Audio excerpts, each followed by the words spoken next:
Good afternoon. It's Friday already. The great news for everyone here in the UK is that, of course, it's bank holiday on Monday. So, yesterday we left off and we had tied off some bobbins. We had done a bit more, obviously, but we didn't really get that far. Today we hope to do a bit more than that. Obviously, it's Friday, so let me... Not exactly straight, is it? Right. So,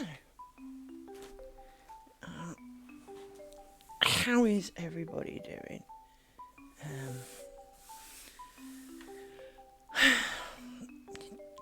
I am glad it's the weekend, to be honest. Not going to lie though. It's definitely a good thing that it's the weekend. And how do you do that? How do you do that? You go around there like that. I have glued one of the pair of bobbins that I made, so that I can test them. And I'm waiting for the glue to set. I have finished colouring the ones that are half coloured the other day. I had a little extra time today because the company that I work for joyously give us a thing called Wellness Hour. And in Wellness Hour you are incited to do things that, well, make you feel good. And, well, frankly, as we all know, I enjoy doing this. So making some bobbins does seem like a good idea. So I had a nap, and I know it was a bit early for a nap, but I had a bit of a nap, watched some telly, and coloured in some bobbins, and, as I say, glued the other ones. So I feel I made good use of my Wellness Hour. Thank you for my company for giving me basically a bit of extra time off, because it doesn't come out of your holiday entitlement. It is basically an hour a month. It's not, it's not an excessive amount, but you get an hour a month that you can take off to improve. Go for a walk. Literally, they don't care what you do with it. But the idea is to give you back an hour of your time to go and do something that brings you a bit of joy. So, that was definitely the thing this morning. I do feel a bit better for that. So, I'm still a grouchy old cow, but, I feel a bit better for that.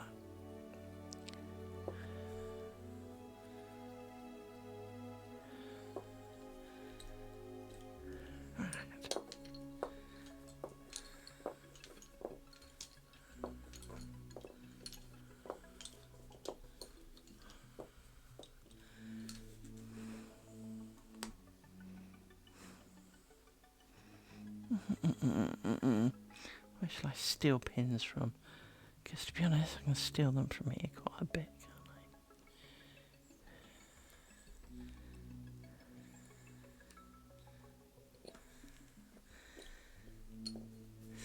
So there we go.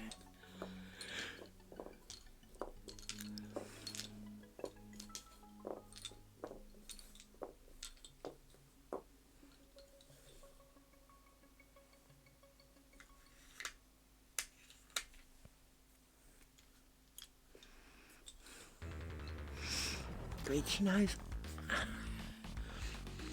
Once again, the moment I start streaming, I start itching. Never mind. Right, let's get on with this. So, with any luck, we will complete the Doom Square today, if nothing else. That would be nice.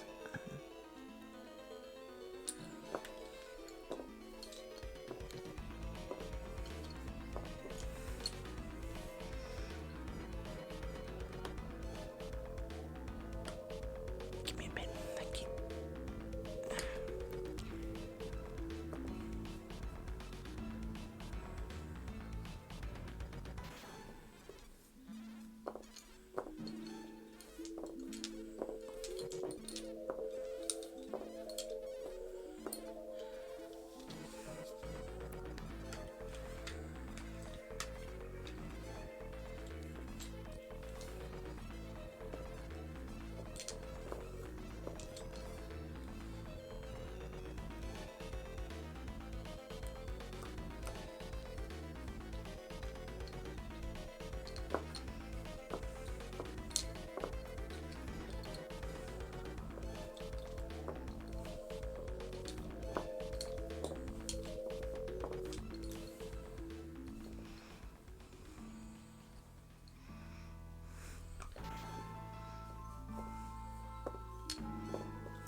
So I was just seeing something a little bit odd.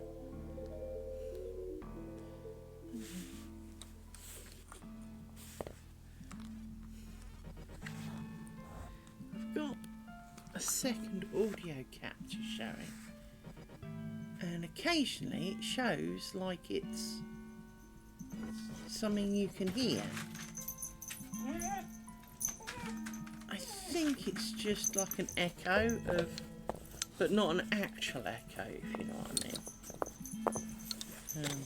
I think it's the same device, but with different settings. I'm not quite sure where that's from.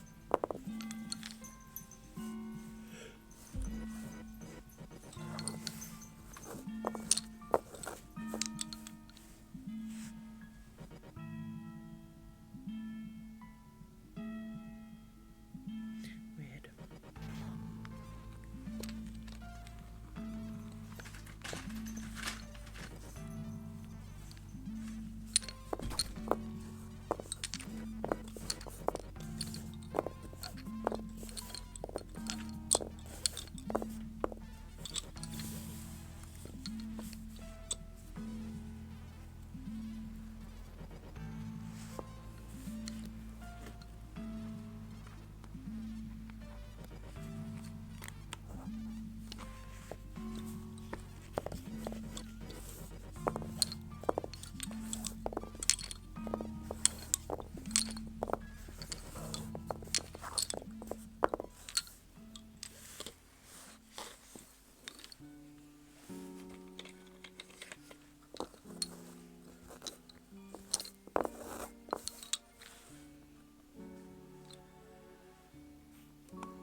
For goodness sake. 2 seconds ago they were too short. I do like one stitch and it's, oh, they're too long now. Really? I spend my entire time adjusting bobbins. I think I've mentioned this before, but it is something I don't find myself doing half as much when working on the strips. Now, some of that is because those bobbins have sin hats, right? But I also think it's because you don't roll them around as much.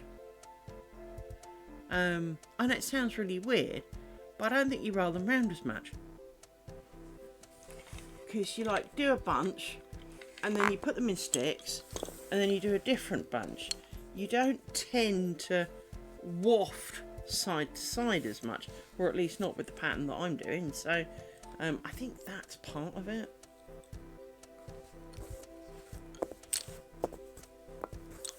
Because these two have got long again. It's just frustrating.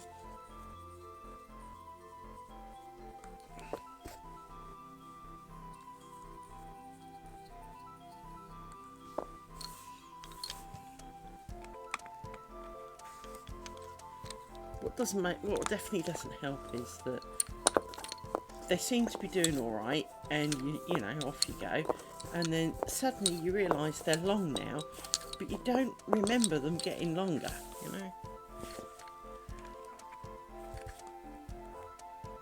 You'd like to think it would be fairly obvious when they got longer, but it just isn't.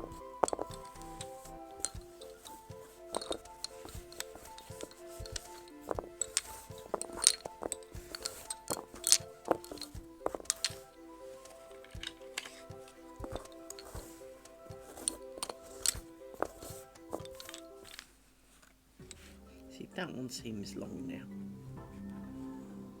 I mean, they don't feel short, but that feels long. See, it's near down to the bottom of the cushion. This was shorter, but it hasn't grown anything like as much as this one did. And of course this one's just getting longer and longer because it's being awkward.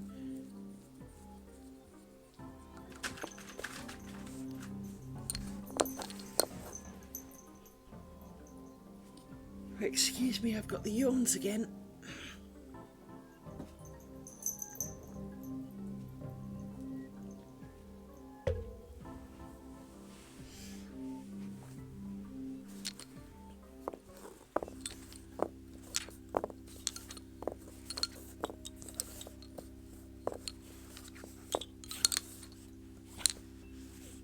Yo! How you doing?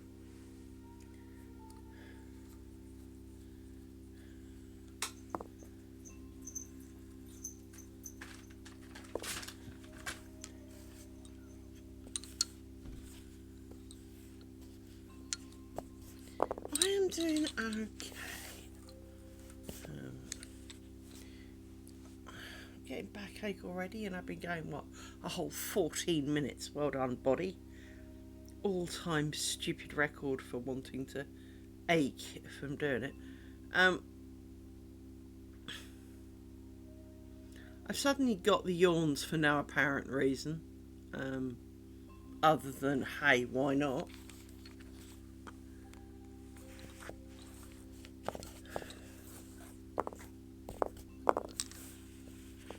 And the bobbins keep growing. And I keep shortening them. I hardly ever seem to let them down. They only ever seem to get longer, you know. Because like this one, it's gone off the bottom of the screen again, yet, mere moments ago, I shortened it. I mean, don't get me wrong, its friend's grown, but not as much.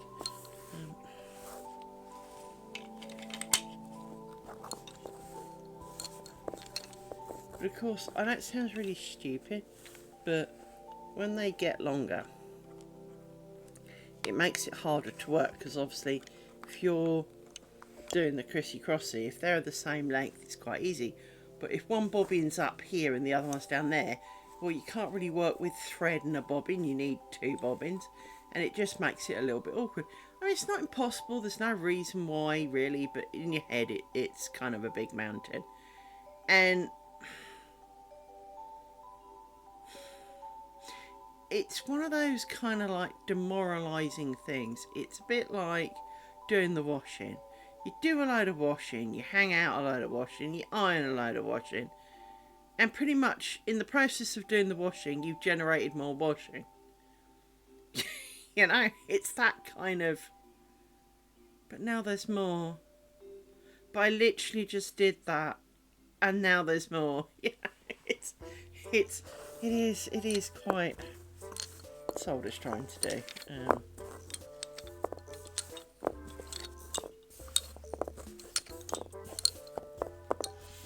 I do get fed up of shortening bobbins. It's part of the reason I think I quite like those wooden ones that I've got, that I'm using on the strip, just because they have their sin hats that fit them beautifully, and well,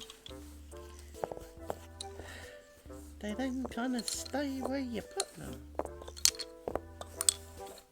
I mean, you know, they're not perfect, but they're certainly not the worst bobbins I've got. Because I've got those ones that have the slopey neck, so instead of this being a straight parallel edge, I've got ones where they start off fat and get thinner, so the thread just kind of falls off and escapes to the top and ends up in a mess. I mean, it can do that really well on its own, and this one just got longer, I felt it. 1, 2, 3 bobbins. So yes.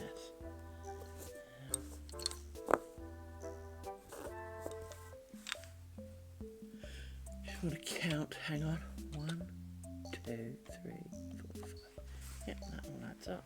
That's okay then. As long as it adds up.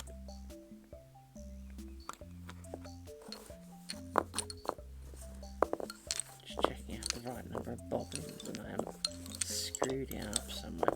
Well, I probably have, but you know, I can hope. If I am very good at getting it wrong, as we all know.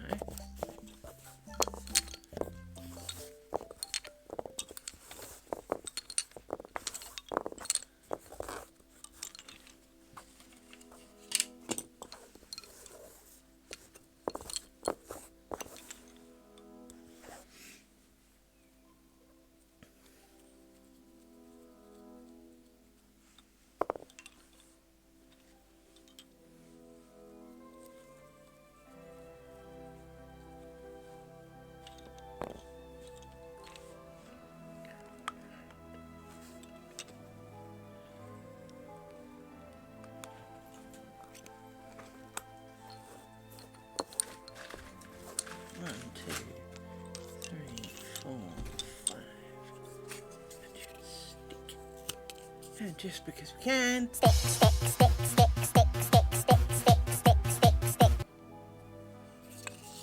I fixed my stick button.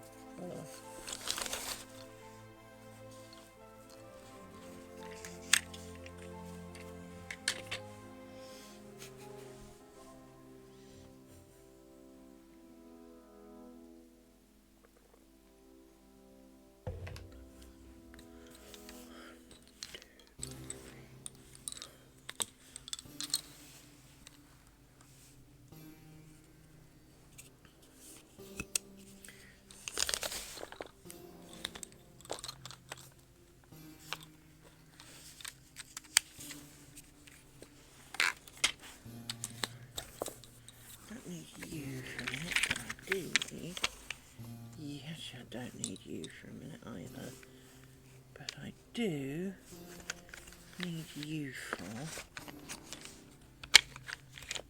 and I'll put you in here just to keep you tidy.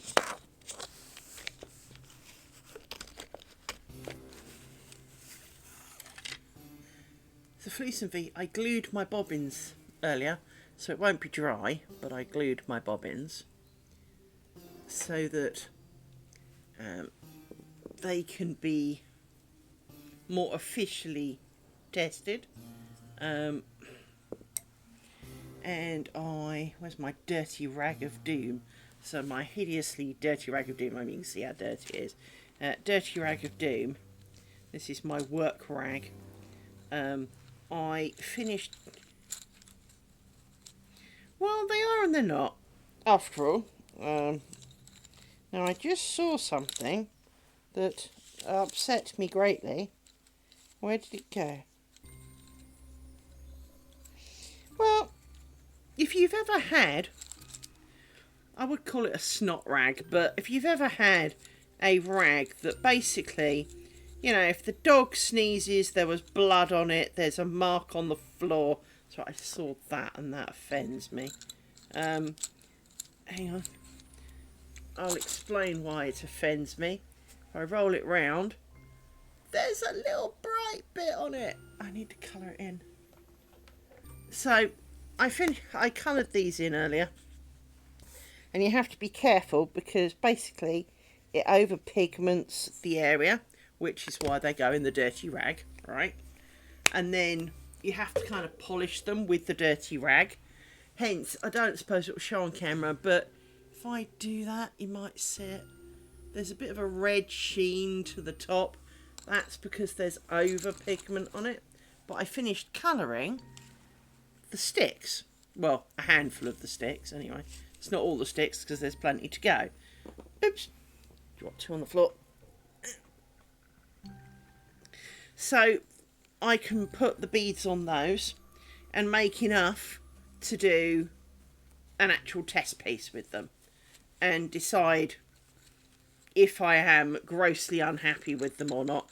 This rag is really minging. It's not fit for sharing. But it has been used for many things. Hand wiping and you know, basically if it needs wiping, it gets wiped with this. This thing is a biohazard. It is a weapon of mass destruction for if you so much, you know, if you're a germaphobe, that thing can kill at 1,000 paces. It will get you. It is not good for the soul. However, it is good for wiping up random crap. Coke spills, dog slob, dog paws. It is well. It was originally a microfiber cloth, so it's very absorbent, and it really does. But I glued these so that the beady bits now don't move. These don't. Well, I'm not going to pull them, but they don't slide now. So they are in a position then to be arguably tested. I do still like the look of these. I really do think. And I do like the fact that they've just got that little bit more weight to them. That gives them the... I mean, they still bounce. I mean, you can tell the difference. These have just got a bit more weight to them. They do roll, but they don't, like, too much by themselves. Whereas these rolls really easy. Oh, thank you for the follow. Always welcome to have. It's always nice to have new peoples. But yeah, these don't roll as much, but they still roll. So there's nothing arguably stopping them from rolling, but the extra bit of weight tends to hold them down. And the fact that it's not dead smooth, that there is... I mean, it's not lumpy by any means, but there's just a bit of texture on that bit at the bottom, which I think just helps it kind of come to a rest a bit quicker. Because in between the kind of woveny looking bits on the end, there are like little flat spots, i.e. the dents between them. And I think that helps stop them overroll. So, you know, occasionally I get a bit moody because, you know, my pillow's not flat and the bobbins are rolling and it's annoying me. I think these won't entirely do that, but that they are... But they do roll. So, you know, in terms of, you know, flipping them over each other, it's not like they're going to catch. And because they don't have these big lips like these do, hopefully that's going to reduce it. Plus, I really do love the look of... I know this is not ideal white thread, but, you know, it's my test piece, you know, for you know, aesthetical test. I do like the white thread round the black bobbin. It helps it stand out a bit. As I say, the only downside is that I am concerned that I've got to rub them a fair bit more or coat them with something to ensure that before actual, I don't know, let's call it true maiden voyage, there will be some test runs making sure there were no kind of, like, you know, major issues. But I do have a slight fear, and it may be unfounded, but the first time I wound a bit of cotton round it and gave it a good rub. How did I start? Well, it's a complicated story with a good 40-something year gap in the middle.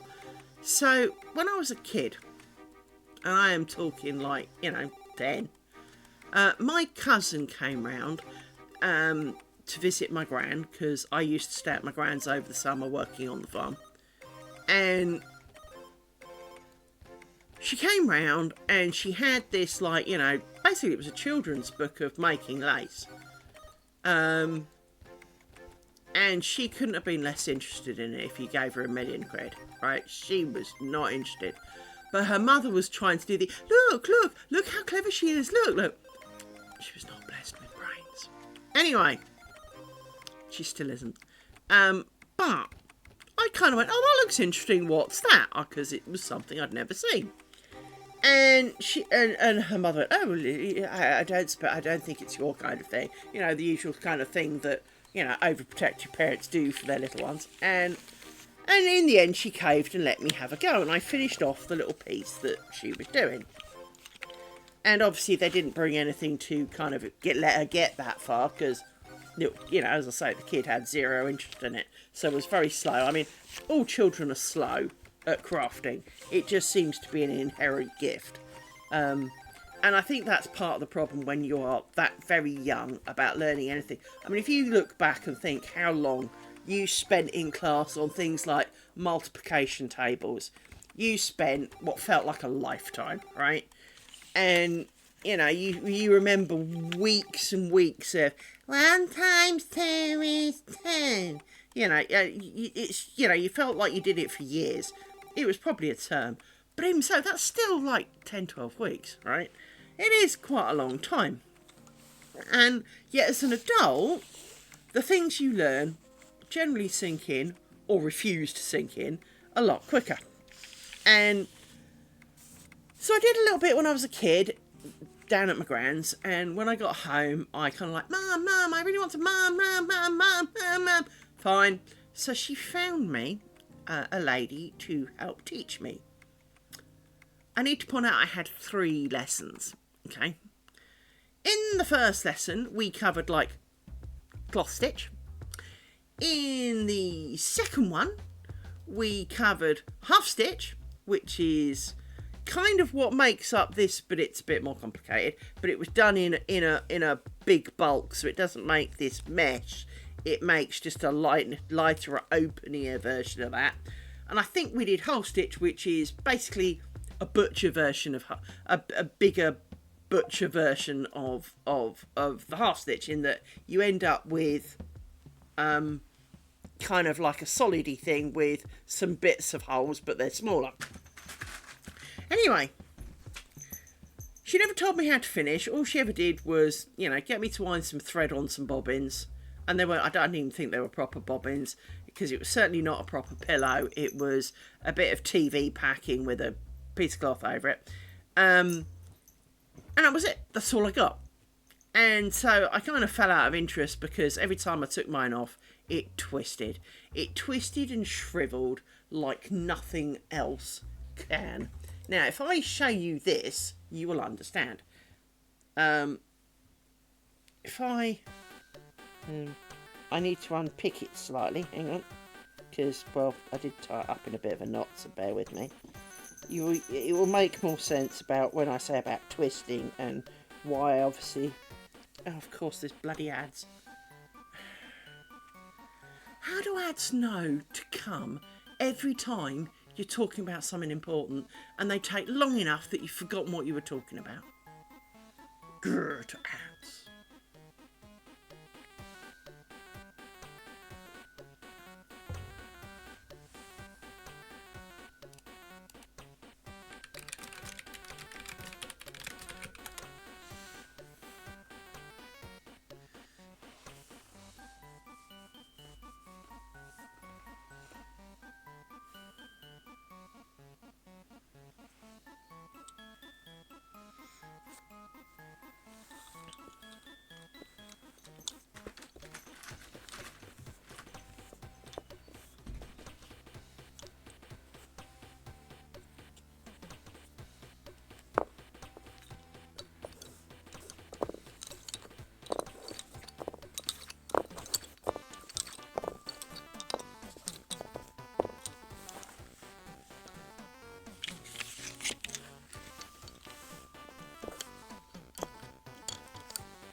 Of course, and a spam pod.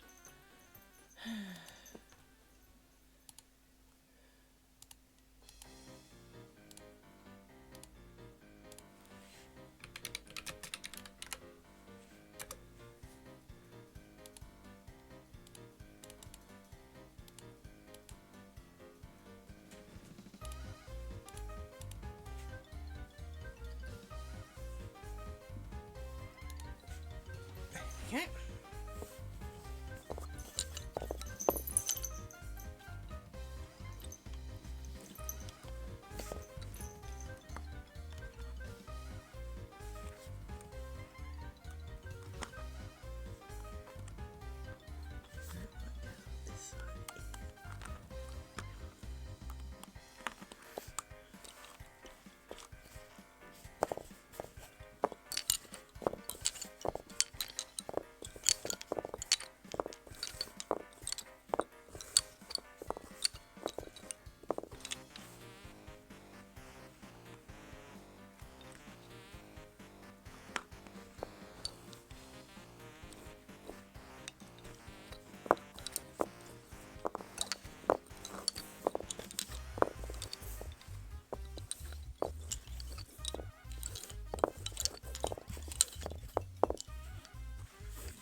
ads are over. Hurrah!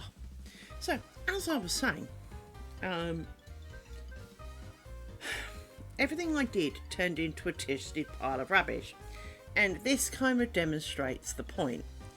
This looks more like it looks some form of like dead chicken's foot. But actually, it's a reasonable sized piece of work. But by default, it wants to go twisty, and turn into a big pile of, well, useless rag, right? And part of the reason for that is that was crochet thread, so it was not really designed for it. But I was just doing a vague test of something, don't worry. But because everything I made as a kid, well, it does. It really does. And so, you know, it's not too surprising that if all of your hard effort turns into twisted pile of, you know, kind of... Bear in mind, it's very difficult to starch something that's 90% whole. And you can iron it and press it and you know, spray starch it. But the truth of the reality is when you're 10, you're certainly not going to do that yourself. And if your mother doesn't want to do it, which my mother certainly wouldn't, well, you're kind of limited. Now, so I will point out that shortly after I made my three kind of... They must have been no more than 3 inches long and no more than about... Well, it's probably not even an inch wide, right? As a child. That was it. My lace making days kind of petered out into nothing because no one ever said you could make patterns. No one ever said that there were books on it. No one ever... I mean, I know it sounds really obvious as an adult, but when you're 10, if no one tells you there's books where you can go and get, like, patterns from, you assume that you have to be given them, like your schoolwork, right? And so, because, you know, this lady clearly was not overly keen in teaching, but she'd agreed to do it because probably my mother had nagged her to death, all my lace making petered out. Now, my brain's done this to before, and I actually will refer to my brain in the third person like it is another human being, because it is. I'm autistic, and my brain has problems, and this is one of them. My brain woke up one morning last year and went, Liz? Yes, brain. I want to do lace making. Brain, we haven't done that for the best part of 40 years. But I want to do lace making. Brain, I get that. But with what, darling? I mean, you know, it's not, you know, most of us do not necessarily have around the house. Hey, naughty cat. I will show you in a minute what I was up to this morning. Well, after work, I need to point out. But I'm just explaining to Comet here, who was asking how I started with lace making. So last year, obviously, brain went, I want to make lace. And I made a bookmark, and it then went, I want to make a net curtain. And so here I am. I am not the most practiced lace maker. However, I would like to assure you it is actually technically not that difficult. There are 2 moves in lace making. I will use these 2 bobbins to demonstrate. Cross, where you take the left one over the right one and put it down. And twist, where you take the right one over the left one and put it down. That's it. That is the entirety of lace making. You just do combinations. And so it's kind of easy to remember in that sense, but it's also like anything that is actually not that hard, your brain gets a bit complacent and then you mess it up.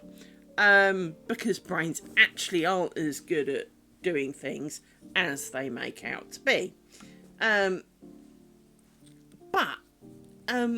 So yeah, I designed this square last year and started making it. Originally I was going to make a whole neck curtain out of it, Now it's only going to be a half net curtain out of it, because I've come up with something I want to do even more and that will make a better one. So I'm going to do the half net curtain and then basically give up on it and then make one out of strips. And the strips, the kinds of spots that you're about to see are not definite, but this, as you can see, is not a twisted mess. This are 2 strips of lace that I have made and that I have sewed together with this, which is this boulder line down the middle. The snakes are going to stay. The types of blob in the middle, however, thank you. But the bit that's really funny is that this, volume-wise, is the same as this, okay? This takes me a month, this took me 2 weeks. It doesn't compute. But I really do like this. I like the... Because it's going to be a curtain, I like the strips on it. I like the snakes. I haven't decided whether I'm going to do all the strips having snakes or just the outside ones. There is so much to decide, and my poor little brain is not very good at decisions. I need to decide what kind of decorations between them, if at all. I mean, some strips maybe you won't have one. Maybe that's a thing. Maybe I will, for the centre, just have plain. Or maybe it will only be the middle that has something. Or maybe it will only every other one. Or maybe some will have, like, big, small, big, small, big. And then, obviously, these might go small, big, small, big, small. Or maybe they will just have big, big, big and small, small. I don't know. The combinations and all of the options are just plentiful, and my brain has melted and basically has gone on strike when I said, well, come on then. You wanted to do this, and it's gone, yeah, but I can't make decisions. It's like a small child. My brain is a very small child. But I really do like how this turns out. Now, the plan is that the scruffy ends, i.e. this is the start, this is the end, they will get in... I've lost it. There it is. I've got some bias tape. So it will get wrapped up in bias tape so that it will hang from a... So I can put it on a curtain rail, which I've got somewhere over there. So that, you know, so that I will actually anchor it both ends, because I don't want my net curtain all scrunched up. If I put time and effort into making a pan, I want to see it flat on my window. So, which also means you don't have to make as much, because normally you make like 3 times the amount. Oh, get lost. No. I only have to make the size of my window. Excellent. So it all works out. I'm glad that I like that. That's a good thing. So this is my plan. I'm going to make meter long strips for my window and join them all together. And basically we're going to convert to doing strips. Because, well, they seem to go a lot quicker, and I like strips. I it's not that I dislike squares, but I am a little bit bored after all this, you know, triangle 32 identical, absolutely identical triangles is wearing on my soul just a little bit. I don't hate them. I'm still really keen to see this finished. It's not like I never want to see it again, but it, you know, which I have had with a jumper that I made, for example. By the time I got halfway through it, I, you know, could have used it as a fire starter and not had a second thought. But I am quite pleased with it, and so yes, I am. So I am making lace squares currently, and will be making strips next time round. And I've got to work out how I'm going to put a little kind of progress meter up in the top right hand corner for that, because that could be a bit more awkward. I'm not quite sure how to go about that. I think I need to get a piece of almost bias tape with like numbers on it. I know obviously tape measures, I've got tape measures, but I need something a little bit more, well, less plastically. I have actually got some paper ones for weaving. That might work. Use one of those to do the progress of it. Might do that. what I usually do is back them with painter's tape. So the front is still paper, the back is painter's tape. So they're not sticky, but they've got a bit more strength than paper. Might do that. Because then you can pin through it as well, which is always quite good.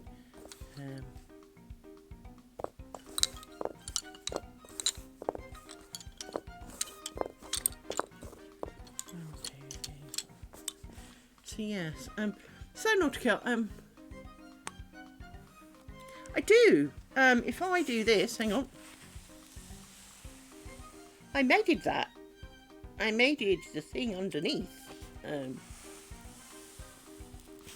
I do weaving. I knit, spin, crochet. I can sew. I don't tend to, but I can sew. Thank you. See, I can do a number of crafts. There are a number of crafty things that I can do that, frankly, I wouldn't choose to optionally do unless I had to. So, for example, my mother made me learn how to do corn dolly making, which was released as one of the heritage arts as a dying art form. It's because no one needs them. Well, you say you only do cross stitch, but to be able to do cross stitch, you can sew if you wanted to. You could do embroidery if you wanted to. It's in your soul. If you can poke a piece of cloth with a pointy stick, you just poke it and in a slightly different manner to call it sewing or to do embroidery. Now, obviously, there are a few stitches in embroidery that are a bit complicated, but some basic level of embroidery. You could do tapestry work. My father did that. He did embroidery too, I will point out, but he made tapestries to go on the walls, not in the traditional kind of weaving it in sense, but it's a different stitch with different types of thread. No, but it's the principle, isn't it? It's that you've said, oh well, I only do cross stitch, but you don't. You can do a lot more. You just don't need to. And as I said, my mother made me learn how to do corn dollies, but you don't really find a need for corn dollies. I mean, to be honest, you don't find much of a need for lace either, frankly, which was part of my problem, and the reason I'm making a neck curtain is because, well, I wanted to make something for me. Now, bookmarks would be an obvious choice, except, well, I read on a Kindle. Okay, well, I don't wear girly clothes. I'm a bit of a tomboy, so I perpetually live in, well, beige jumpers. It's traditional, beige jumpers. Beige jumpers and black trousers. I don't really have patterns on my walls or on my furniture or my clothes. I don't.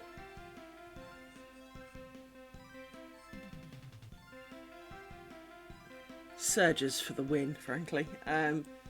But it is one of those things, right? Is that, lace is one of those things is that we don't need lace. Some people like lace, but no one in the world needs lace. It's not an essential thing. It's not like a warm woolly jumper in the winter where you need that. Or you need something on your wall because it's looking really horrible and boring. Nobody needs lace. So I struggled to come up with anything that I could have that I would arguably use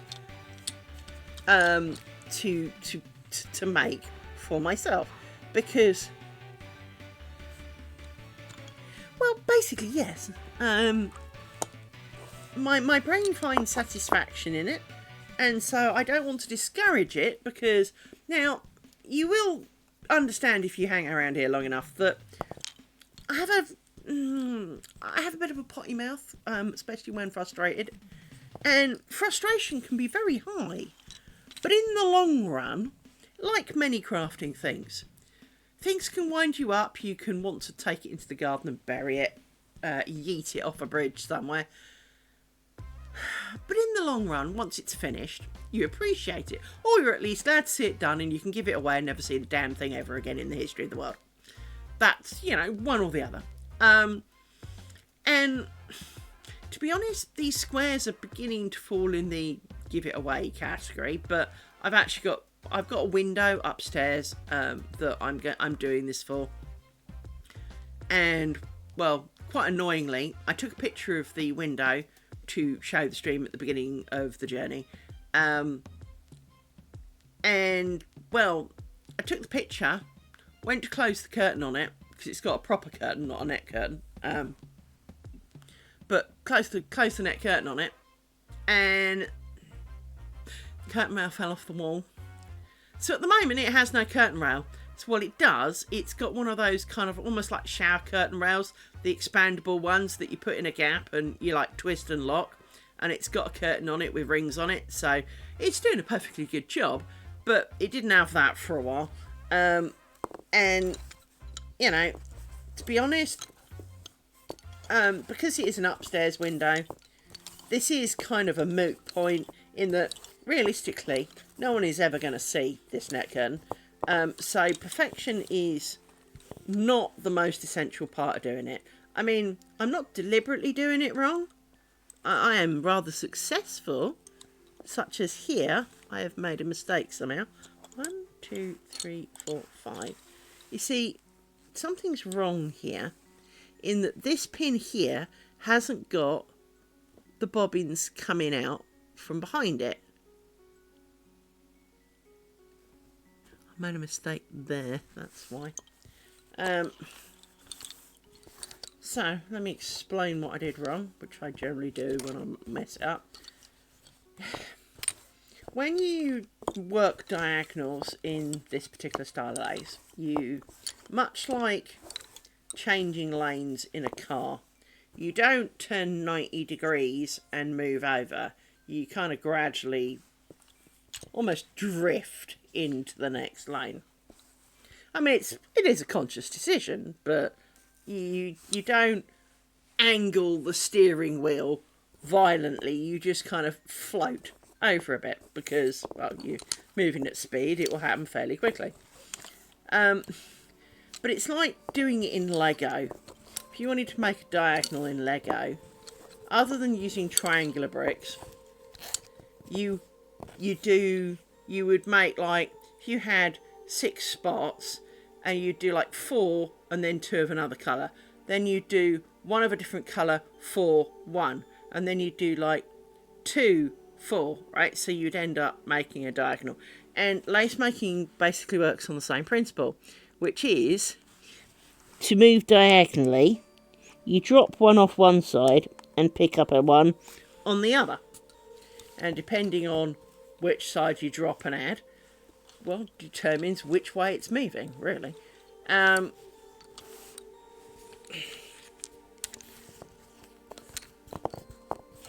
Which is why it's very easy to forget, because you get to the end, and if you haven't cast aside the bobbins that you wanted, you look at how many you've got and you've got the right number, so you don't add one because, well, you've got the right number, and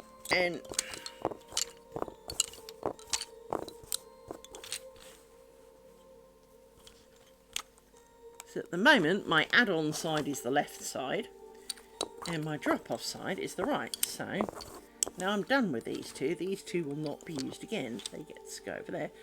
1, 2, hang on. I find it, for some reason, the last couple of days I found it really difficult to count pairs. 1, 2, 3, 4, 5. Let's put them in a stick. And I have a button. Stick, stick, stick, stick, stick, stick, stick, stick, stick, stick, stick.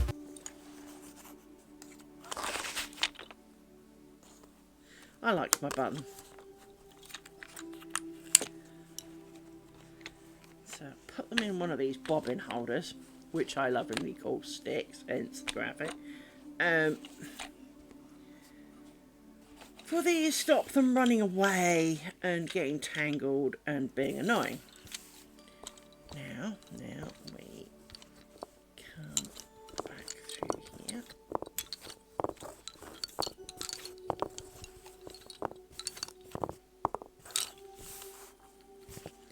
And to this side. Bobbins generally live in pairs. There are some occasions where they do not, and they're called gimp threads usually.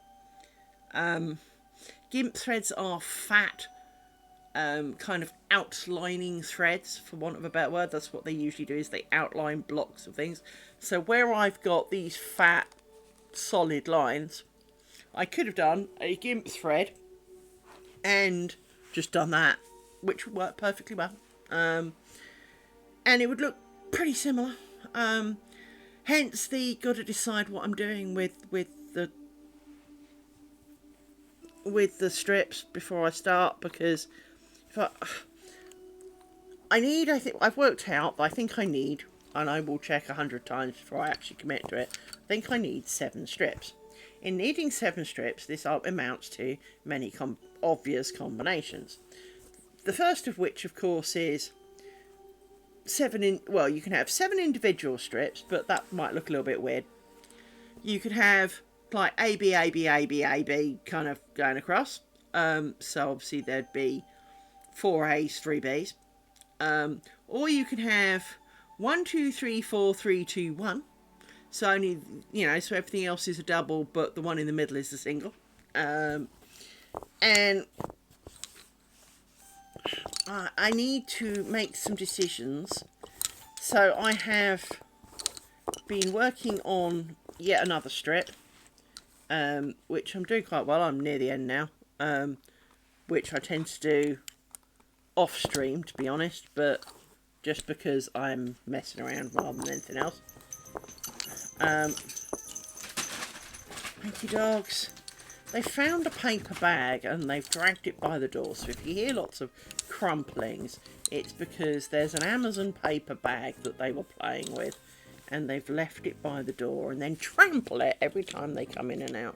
I think that's why they do it, actually, so that they can trample it on the way in and out. So yes, I have. I've got some decisions to make, and I am terrible at decisions. Which reminds me, actually, hang on. I wanted to see if the bit. Oops, and he dropped it. The bit that I did earlier shows. Oh, it does. It doesn't look too bad. It doesn't look too good. So I'm going to waft this vaguely at you. Here is a strip. Look, and if I can point it out, just trying to see it on the screen. I roll this back a bit. Yeah, get my finger in. Here, I did a single little raised ground on its own. I wanted to see how well it stood out in amongst the ground stitch, as to whether I could replace one of these smaller ones with a single kind of like a little dot, for want of a better word. So I don't know. It might be a doable thing. I would have to properly try one in the right place rather than stuck in a corner, where I thought about it.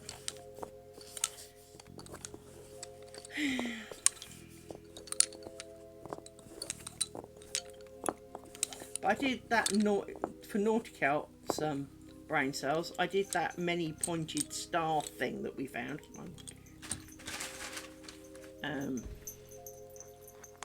And I do quite like that, although I think it's a bit big, the one I did, so I might have to do a smaller one. But that wouldn't be a bad thing, maybe. And of course the other option is to add small beads to it. I don't know if I want to, but I kind of do, but I don't. This is my problem, is, well, I could do this. Yes, I could. But do I really want to? No, I'm not so confident on it, So I was just going to check my Sharpie. I put the lid on the Sharpie. But yeah, Nautical, I glued my bobbins that I was making. So I've glued those now, so I'm waiting for them to dry. And I finished colouring in. She says getting out her skanky rag again. I coloured in the handful of sticks so that they're all ready to be glued. Well, I can put, because I need enough to do a test piece of lace making to decide whether they are working as nicely in the hand as they look to the eye, because as you know, I have a problem with bobbins, and every bobbin has good points and bad points, and I really do like the plainish wooden ones that I've got, those heavy ones that I've got on the strip, but at the same time they also have some side effects, some down points. They're not perfect, and I know that those bobbins will suffer the same as the wooden ones in the fact that because there's nothing in the middle for the sticks to hold on to, they can slide backwards and forwards. But that's why they've got beads at both ends to give it a little bit of something as a bit of a blocker, so that while it can still move, it's still limited. Whereas with these, if it gets over the chubby bit, well, it can just kind of like whee straight out the top. So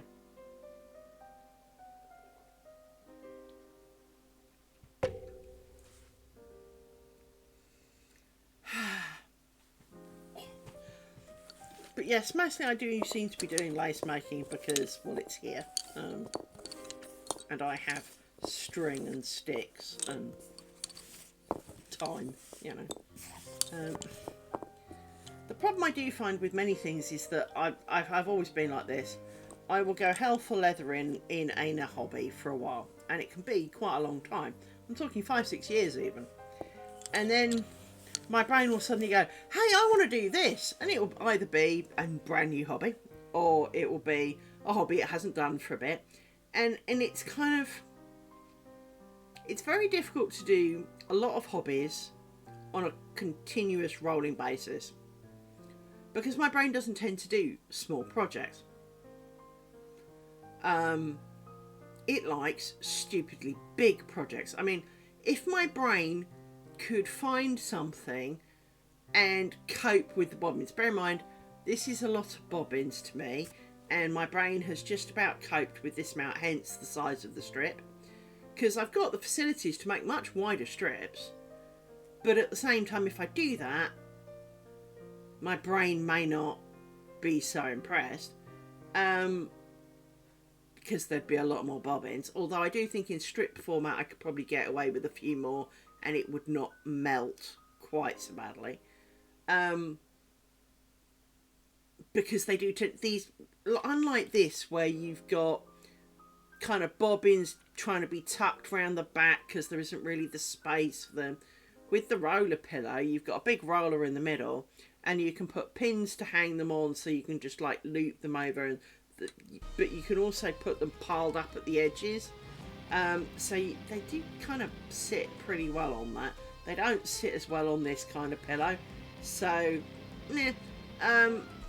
But I do find myself going, I want to make something, and this is something, therefore I will make it.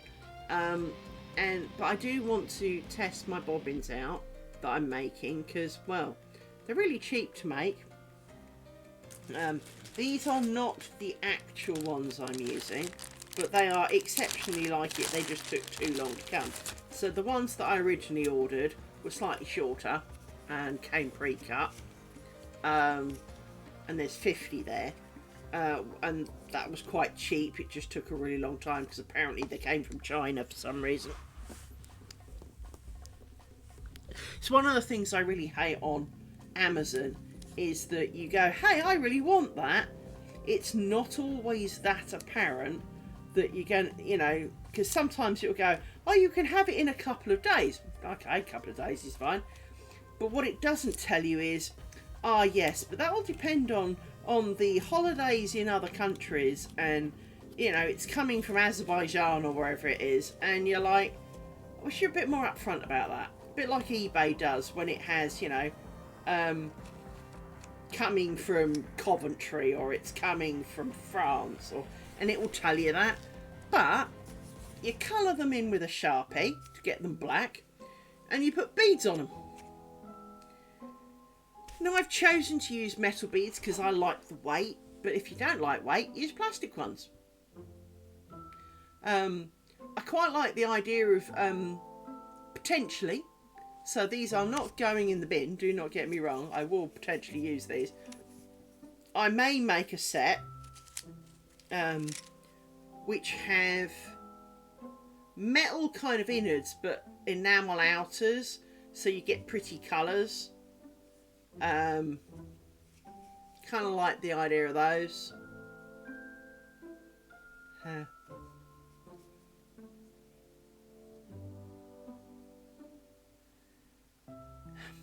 Well, I've kind of done that, she says, looking around. Where did they go? I have sort of done that somewhere. Where are they? Huh? They were here. Why are they not here? Where have you gone? There you are. There you are. Hiding. So, I have these. Now, these are some of my normal looking sticks, but on the back, I put a layer of padding foam. Now, the idea of, we shall use these because they're to hand, and after all, they will represent many sticks of sticks to come. So if I put some sticks down, there we go, 1, 2, 3, 4, 5, 6. Bear in mind, they would have beads on to make them slightly bulkier. 7. So let's see how that looks. What's that? You could probably get another pair. So 8 pairs for a stick. That's not a bad idea. Maybe even 9. I mean, you know, again, less sticks. That's not always a bad thing. So I put some bulking agent, foam padding. I bought a roll of foam padding on it to help kind of pad it out a little bit. Because of course, you know, I can make the elastic tighter, but part of the problem is that in the edge ones get held fairly well. It's the ones in the middle, because, well, obviously you can't apply the same pressure in the middle as you can at the edges. But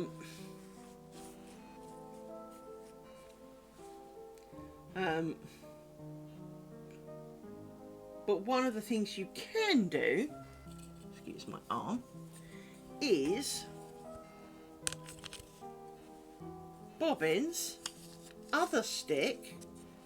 So you put the normal stick on, and then when you're leaving it, you put this down through the grooves at this end to hold it in so it doesn't like strangle everybody, and then come up this end and go through the grooves of the second stick and make a sandwich. Then they don't move. Look. But it is more fiddly. So this is good for travelling and leaving overnight, because then they really can't. I mean, if I hold just the stick, they are a little bit more, but it doesn't take much for them to stay in. And of course, they will have knobbles on the end, so they would then have to escape with the knobbles, which, to be honest, I think the knobbles would stop them from escaping. So that's kind of the plan at the moment, is that I've made I made a padded set of sticks. Yeah, it does. It kind of has hence I bought a crap load more. I've got more of the sticks somewhere. It says looking, there's a box somewhere with sticks in it. Oh, there they are. They're over there. I've got a bunch more sticks. So I have more than plenty sticks. So I've got another 25.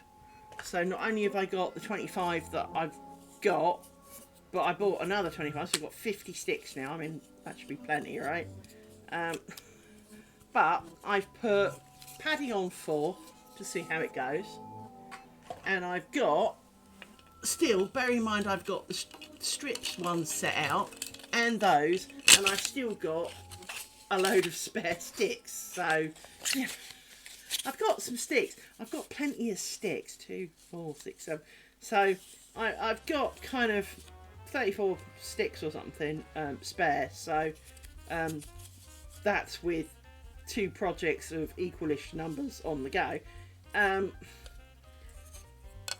have sticks. I bought sticks.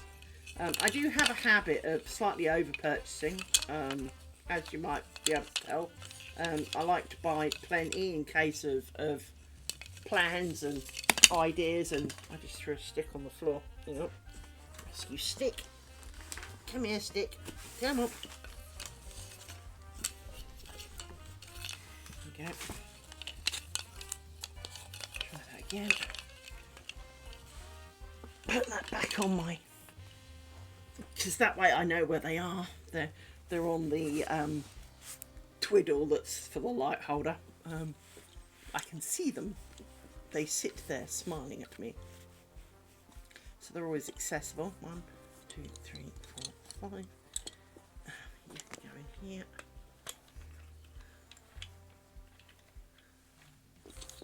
So yes, I have ideas on that. I also want to make, I mentioned this the other day, where is it? The curtain that I bought to go on the temporary replacement rail for my window that I'm making for the net curtain has big loopy things in. But this is the fabric. Now it's obviously a very expensive way to buy fabric, but obviously I only need one curtain because it's only one pane of window. So I have fabric in essence, and this is really good, thick, and it feels quite nice. It's like a brushed cotton kind of feel to it. It was cheap. I'm not going to pretend that it was anything else. I mean, it's not as cheap as buying actual fabric, but considering I needed the curtain, and now I've got a spare one, and so I've got enough here, and I want to potentially make a nice bobbin holder to hold my fancy bobbins, so that I've got somewhere nice to keep them. So that's a thing. And I still at some point need to decide what I'm doing with these strips. I may need your help, Naughty Celt, because, you know, you might need some second sanity on that one.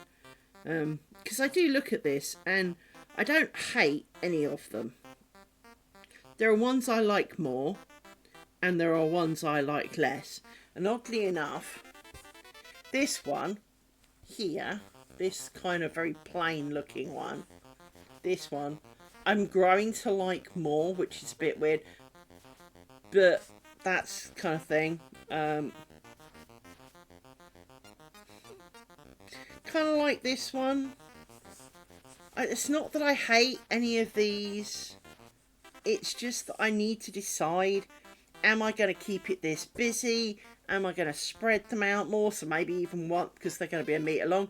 Do I almost do like one, you know, one in the middle, and because obviously they'll be a metre long, so it won't just be one in the middle, but, you know, one every, you know, 5 or 6 inches.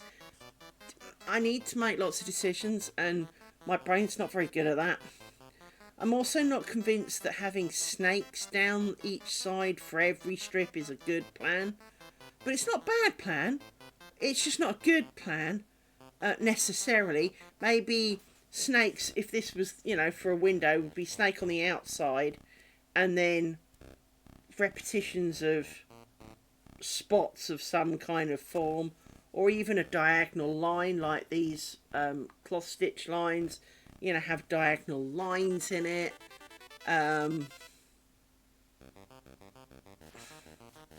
Hell, I could even do like a repeating version of, say, this square, so it just kind of bobbles down the whole thing. There's a lot of potential options, and my brain can't really grasp one.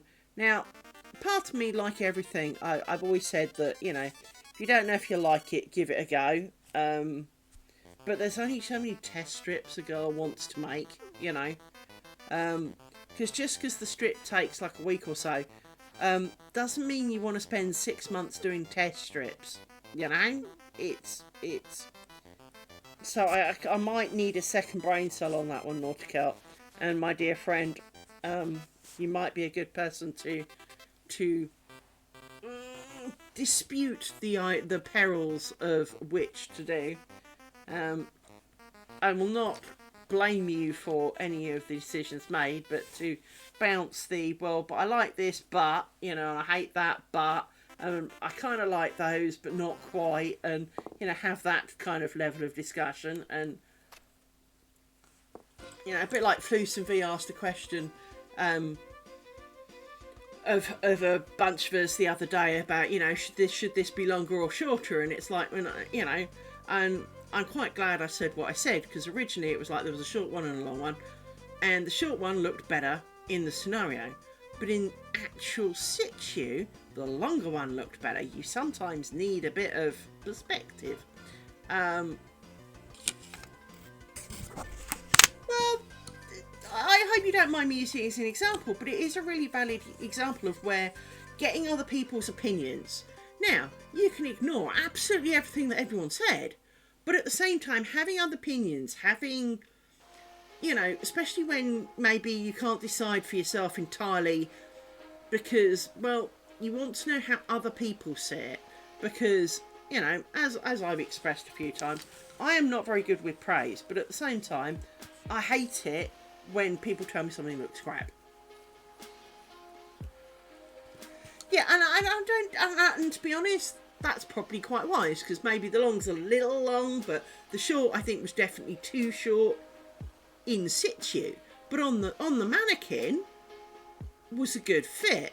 But of course, the mannequin looked substantially different to its intended victim.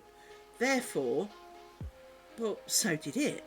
And this is definitely one of those scenarios where this is why a lot of dressmakers obviously make people try things on and pin things and do things, is because it can look great on a mannequin. It can look great maybe on someone they've got of the same dimensions, but when they put it on the actual person, it doesn't look the same. And it's this.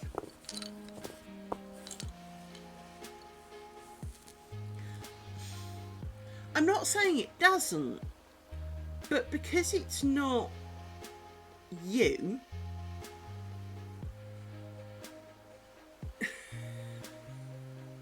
well, that's yeah, okay.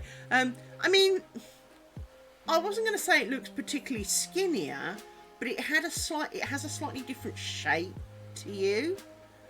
Well, at least through a t-shirt. It has a slightly different shape to you, and with all due respect, it looks a bit more girly than you do. Let's leave it at that. So as a result, shorter looks better on it because that makes it look right for that shape. Your shape being a bit different, not significantly, you know, we're not talking, you know, you're not me, you're not round, right? But because you're you, it's a shape, you have to find the one that flatters you, not the one that flattens.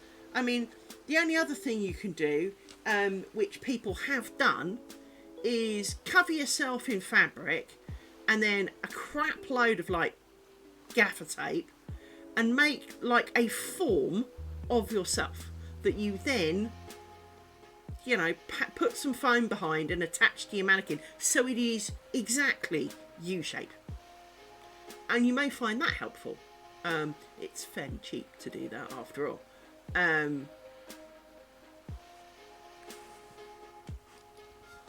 I mean, obviously, like everything, it depends on how much you intend to make things for yourself. Because, for example, being slightly round, well, reasonably round actually, but being slightly round, there is, you know, for me to get a body form that has my dimensions is quite difficult. But at the same time, I'm not likely to make much for myself other than a bunch of jumpers. I don't want that one in it. Gone too far. There we go. As a result, jumpers are fairly tubular. While I have frontage, I don't tend to put shape into it because I don't need that on display. So I tend to go for the kind of bloke style jumper, so it is a tube. And so as long as it's big enough to go around the biggest bit of me, that's good enough for me.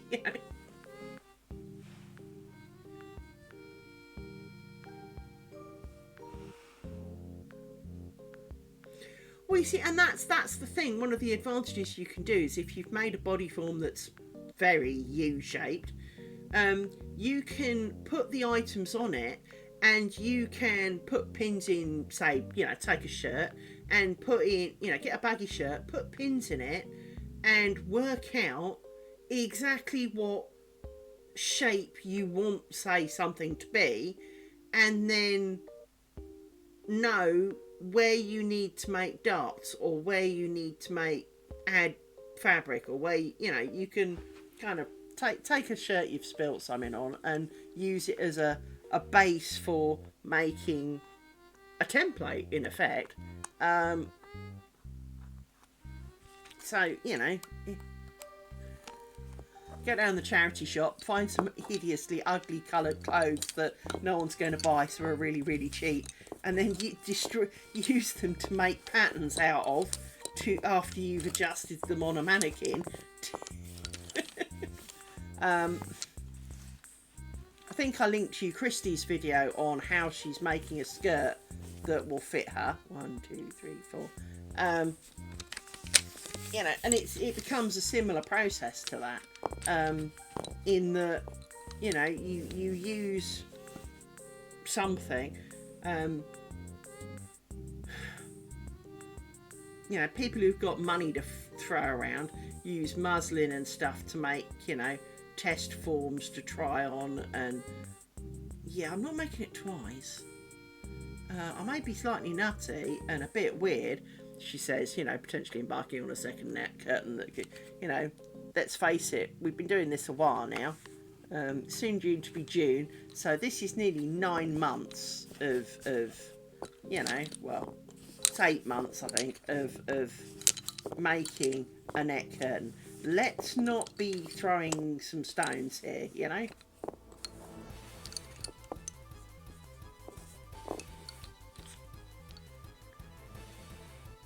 Did that work well? I would imagine it should.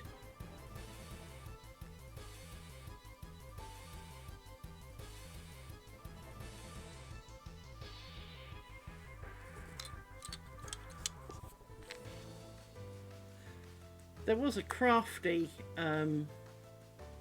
training course you could take on adjusting knitting patterns to fit.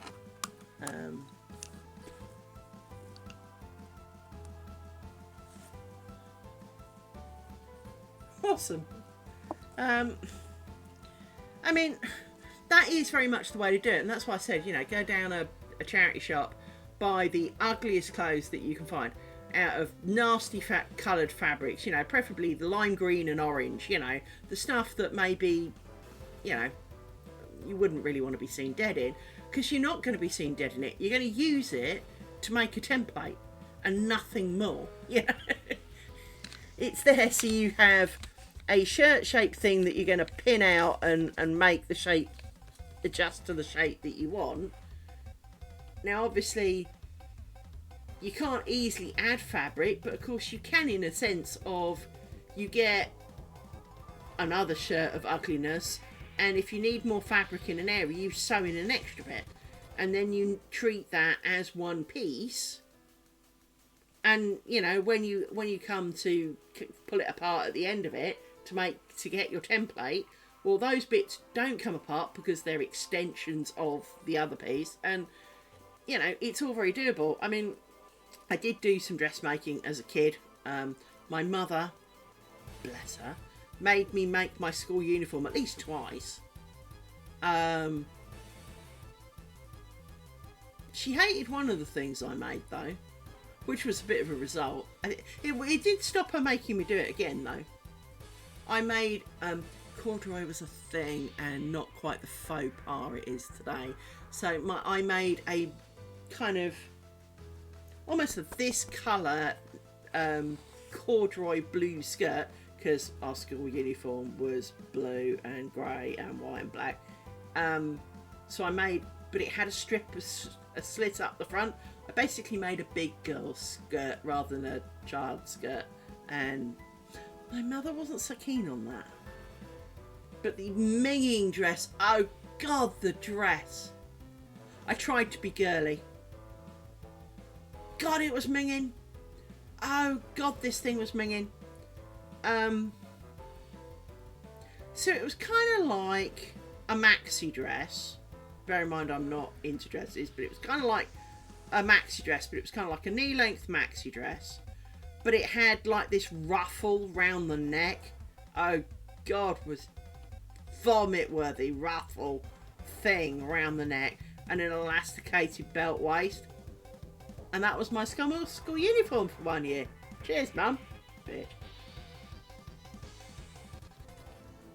She made me, more to the point, I was not allowed to use an electric sewing machine.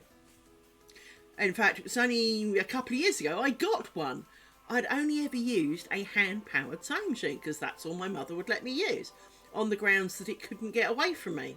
And she had a point, don't get me wrong, but it made, like I was explaining the other day about my dad's made, my dad made his dogs neurotic, because he did.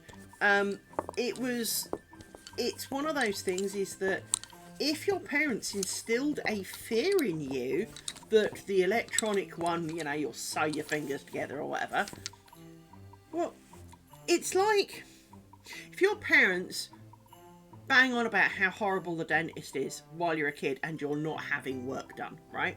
Bear in mind, hello, going to be 53 in a few months, never had a filling, right? Never had a cavity filling. I have had some dental work, but it was all accident related, right? I have never had cavities or anything of the sort, which was frankly a miracle. Let's just leave it as that, because like all children, I did not brush my teeth half as often as I should have done. But my parents both had atrocious teeth, and I do mean absolutely atrocious. Most of my dad's face was filling, so was my mother. Thank you for the follow, Millisoft. My parents then both hated going to the dentist. They both moaned about it a lot. They both banged on about how bad fillings were because, they'd gone to get another one. And it put the fear of God at me. Not enough to make me do my teeth, of course, because I was a child. But, it meant that if the dentist had ever said to me, you need a filling, and to be honest, now I'm going to be, I'm 52 at the moment, obviously, if the dentist said to me tomorrow, not that I'm going to the dentist, but, if a dentist turned around tomorrow and went, you need a filling, I'd be mortified. I would be petrified. Because I got to be 52, I didn't have one. And because my parents had always banged on about how bad it was. So naturally, of course, the devil himself is going to come out and drill through my teeth and cause me immense amounts of pain, because that's how it works, surely,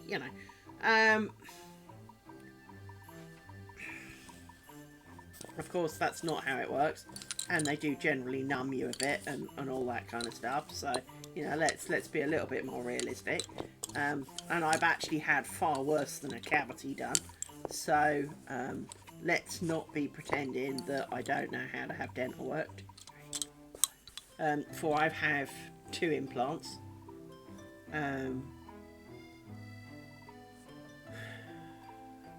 But getting the implants was not fun. If I've never told you the story of the implants, it is not for the weak-minded. That's all I can say to that. The story of my implants is quite heartbreaking, but also enough to put you off ever having dental work ever again. Let's put it this way. It's a good cautionary tale as to always get a second opinion. Because the first guy told me, yeah, we can have that done in 3 weeks. It'll cost you a couple of grand, whatever it was. And I was like, okay. But I'd lined up a second lot. And went to see them the next morning. And I went to see the next guy, and you can Google him. His name is Roger Moore, spelt just like James Bond, but he looks like Q from Next Gen, right? It's a complete mind break when you're autistic. That just really melted my head a lot. But he's a really nice guy, okay? And Mr. Moore basically took a look in my mouth, went and did an x-ray, and he went, well, before he even did the x-ray, he went, so how long have you had the abscess? And I went, what abscess? And he went, well, the abscess. And I said, what abscess? Bear in mind, I'd seen 2 dentists before I got to this point. And he went, well, but you saw someone, you said you were seeing someone yesterday, right? And I went, yeah, I got a quote done yesterday. 2, 3, 4. Gone wrong somewhere. Yep. And he said, well, so what did he say? And as I said, what abscess? And this is what clenched why I ended up with Mr. Moore. It's probably for all, it doesn't sound very like a good reason for a decision, but I assure you it was the right way. And he said, what was he doing? Looking at your tits? Because basically, you know, he took an x-ray, and although I am not a dentist professional, after all, I've spent very little time at the dentist in my life, because I didn't need to go that often. I used to go in like once every 6 months, and they went, yeah, you've got teeth, bye, see you in 6 months. It was pretty much that. There was, you know, there was never any work that needed doing. I didn't need the hygienist. You know, literally it was, yes, you've got teeth. How nice of you, dear. Bye, see you in 6 months. And they walked off with more money of mine. And yet, I can tell you now that the x-ray that he took was shocking. If I tell you, if you think of a skull, right? If you think that the skull is looking at you, and you would normally have teeth top and bottom, I obviously haven't got any more thumbs, so I can't do the bottom, but, you know, you'd have teeth at the bottom. All the bit of skull up here was missing. All the way up to my nose. The entire front of my skull on the right-hand side round the teeth was missing, which is why they'd fallen out. Now, they'd fallen out because I had a bridge, and the bridge had been put... The bridge was old, and apparently they don't live very long, but no one ever told me that when you put them in. But it was... 1, 2, 3, 4, 5. Yeah, and so my tooth fell out, and it was like... Ah! But it was really obvious what was wrong with my face. There's this gaping hole in it. So I had to have my skull regrown, which somewhat added to the time span, unfortunately. Right.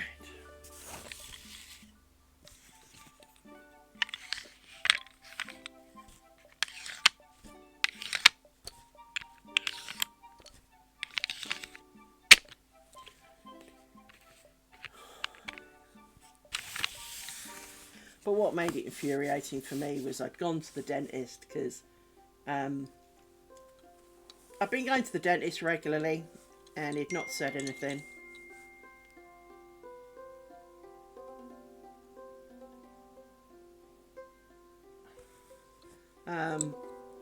And one day when Brown was at the vet's, I can't remember why I said the word flowers, but flowers, and my tooth felt really odd. Paid my, you know, still kind of wondering how my tooth could feel odd, because, well, it's a tooth, it's in your face, how can it feel odd?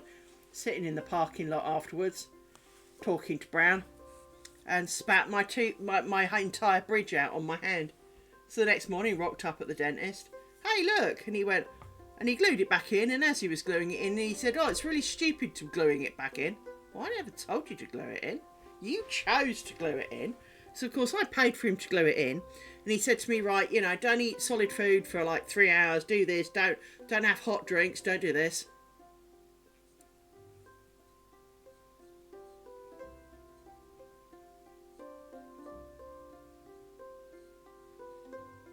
That might explain why it's a bit longer than you need it to be.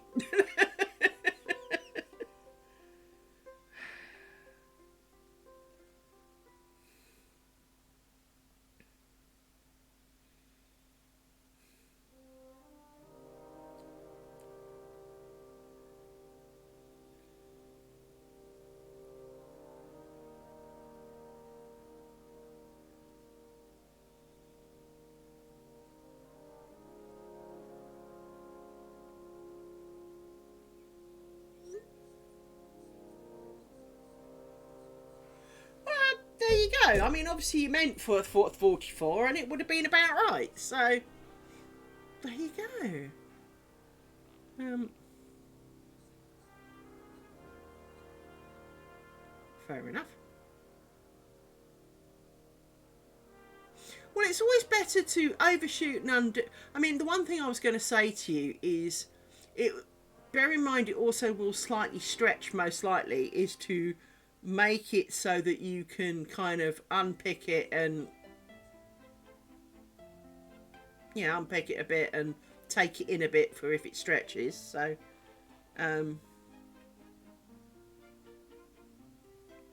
because obviously when it's kind of part of the structural side, if it stretches and it became a bit like an inch longer, that doesn't really matter.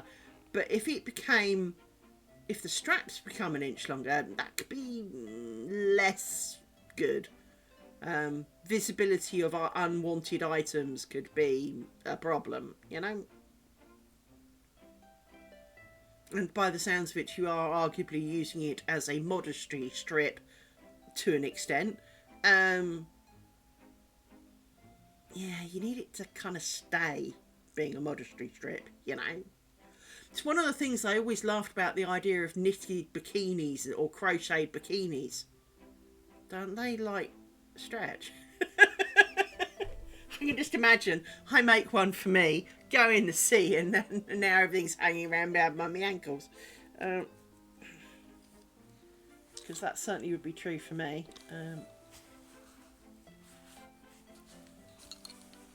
Because that's the story of my life. 1, 2, 5, 6.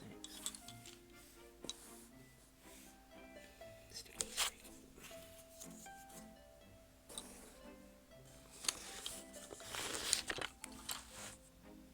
Certainly how my life would go anyway.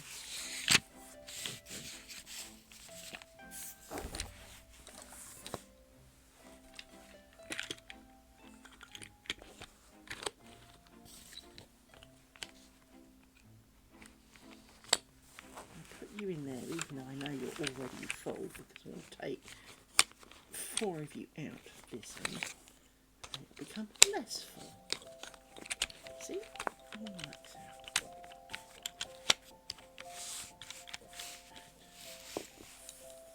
You're all the ones that I want. Yes, you are. But you're too long again.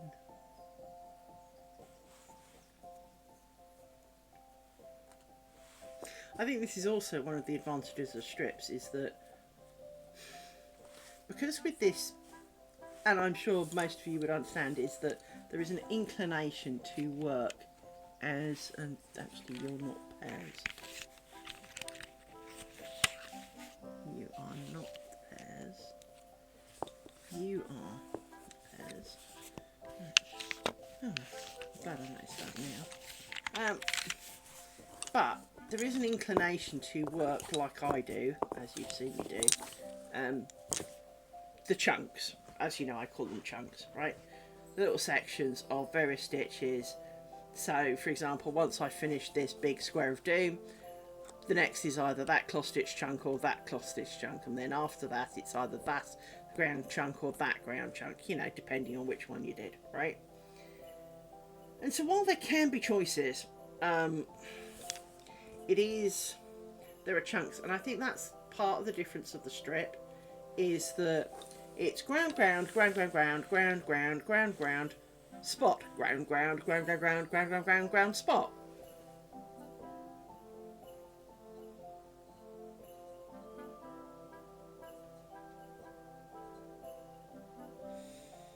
Count it again. Always, if you've come up with 2 different numbers, count it again. Or get the other half to watch you count them, because, you know, getting them to count it's not always a practical answer, but if you can get them to watch you counting it, to make sure that they agree that that is the answer, that, you know, somehow you're not skipping a couple, missing one, repeating yourself because you had a drink in the middle, you know, that you haven't screwed it up. Because if you've got 2 different results, you need to do it a 3rd time to check and see that, you know, what you get that time. Because with any luck it will match one of the previous numbers, in which case that number's probably correct. If it's not the same as any of the other numbers, well, then you go and pitch yourself off a bridge, because, well, you don't know which number to pick. But Usually it will match with one of the other numbers that you've got, and you then declare that the accurate number. Just be grateful you're not counting like 700 stitches, because that takes a while, and then recounting them and getting a different number is just not funny. But you inevitably do, as we all know. You inevitably do.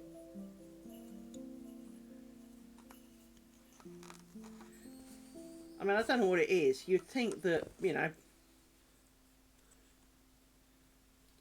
Good. As long as you've sorted down what caused it, that's also a good thing. But it does seem one of those funny things is that most of us crafters, at some point, we have to do counting. And at some point, we lose that ability to count accurately when it comes to doing project setup. We just seem to be absolutely incapable of accurate counting. And we have to count everything like 10 times, and even then, every time we get a different number, and you're like, no.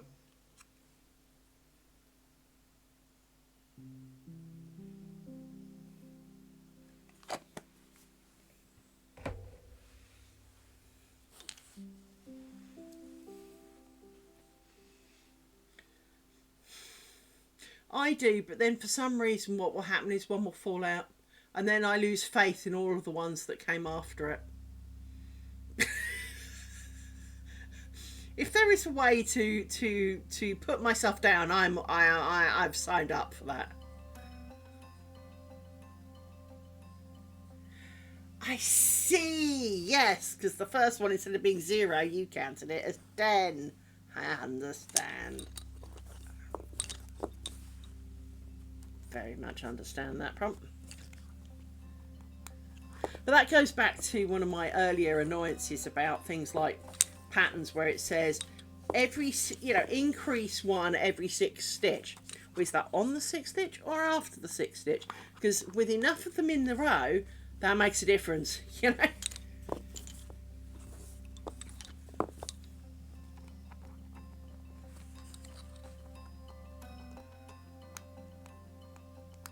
I much prefer the kind of knit 5 increase in next stitch kind of.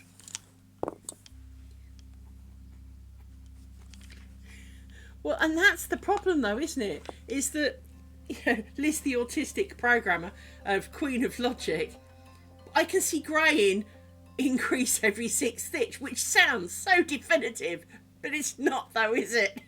Actually, and this is one of the things that you try and explain to people at work is, I get to you that this sounds like an absolute no room for wiggle room. I see grey in that, but I don't cope very well with grey because you act like, everyone else is acting like it's an absolute, and I'm going, but miss, do you mean before or after or during?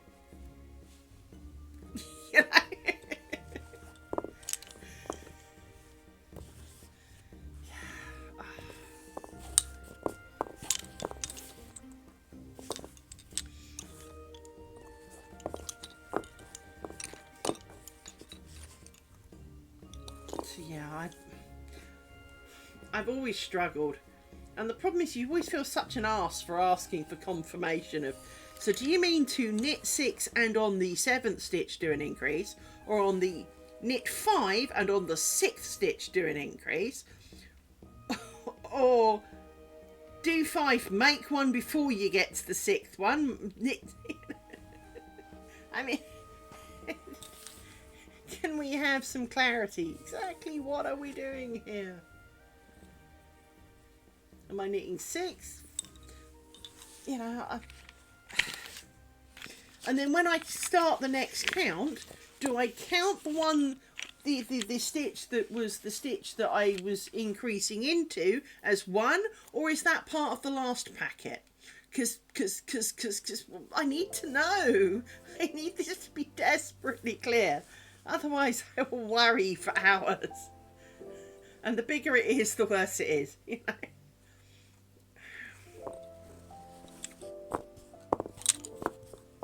By the way, if you ever needed some neuroses, welcome to my neurosis generating channel. You thought that you understood what the plans were for the thing that you were crafting, and now you're not so sure. Sorry about that.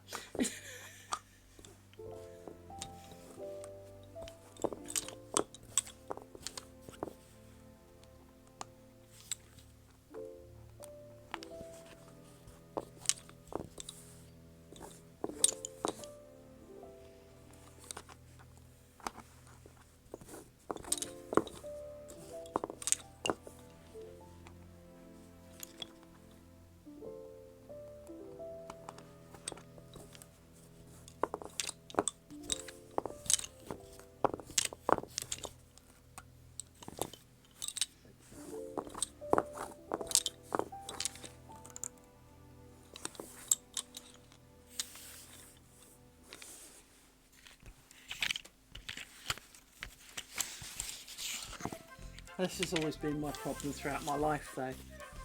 Instructions that seem crystal clear till you actually think about them. Then they're crap. Then you've got more questions than you have answers, which is why decisions have always been so hard for me, I think. Is that for every time I made a decision, well, surely they meant this, I was wrong. So I don't like to decide anymore, because I'm usually wrong. That's not what they wanted.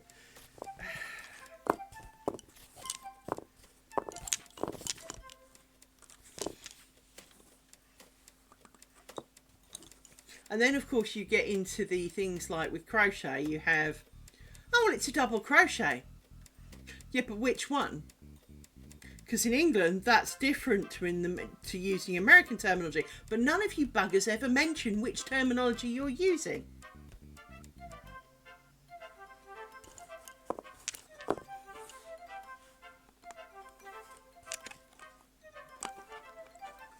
Personally, I tend to use the American notation, because there are less UK notations, but there are some. Of course there are some, otherwise there wouldn't be a thing. But, so in short, the Americans kind of count the number of times you pull through. The British count the number of times you make a loop. So a slip stitch, US terms, is a single crochet in the UK, and then basically you add one. So kind of a half stitch, a half is when you do the half stitch, so you've got like make two loops and, well, make two like you were doing a double, but instead of pull through one, pull through, you know, make another loop and pull through, wind and pull through another one. You pull through both. So the half stitch in the UK, that's 2.5, not 1.5, you know, and it is just kind of it. I mean, I get it, but it depends what you're counting. But it kind of just say this pattern is made using US terminology.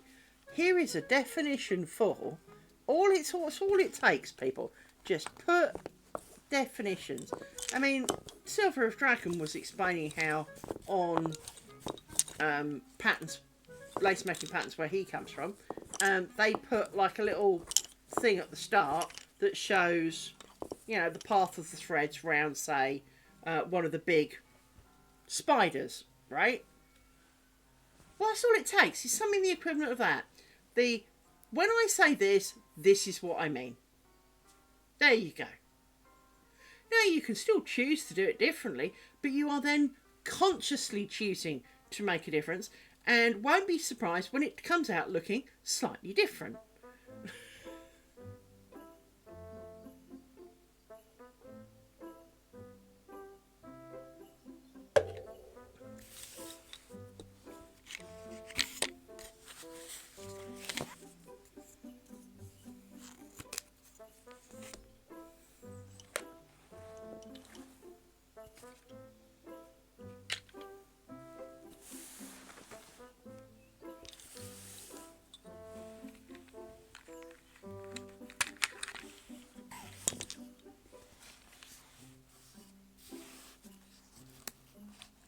Don't know why, but this square always fills me with doom.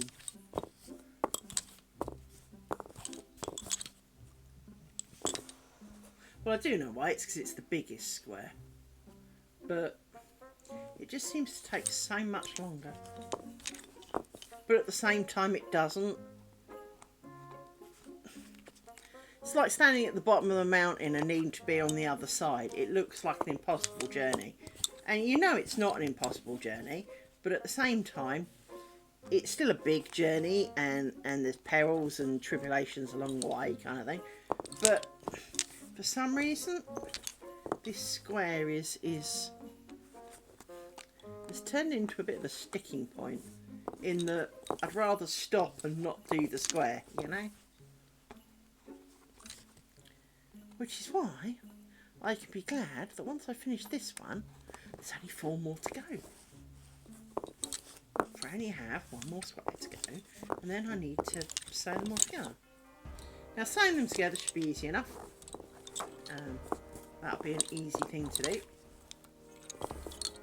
Don't have any particular problems with that, and I can't wait to finish making the half a curtain.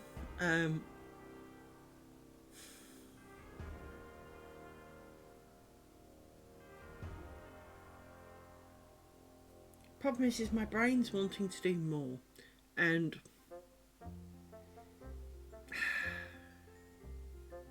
yeah, my brain's wanting to make more curtains, right?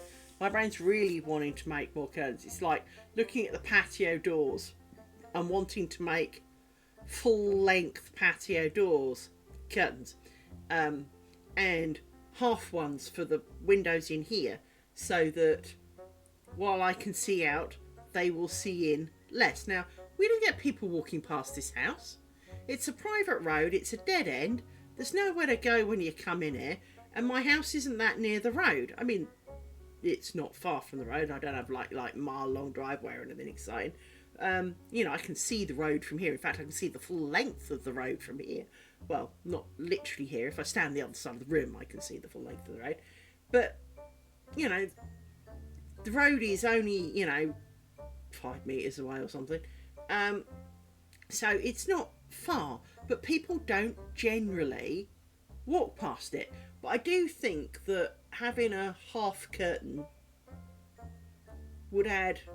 It would look a bit chintzy though. And I'm not sure I'm up for that, because it's a bit fucking girly, really. It is, you know? A bit girly. Not very me.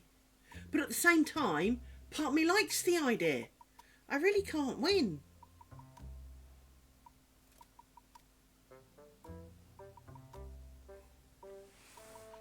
I mean, I've got some net curtains somewhere from my old house. From my original house that I built. I spent a fortune on those fucking things.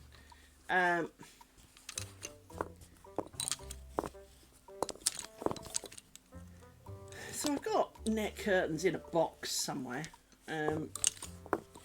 but given my want to make lace is far greater than my ability to use it, the idea of making more curtains does appeal.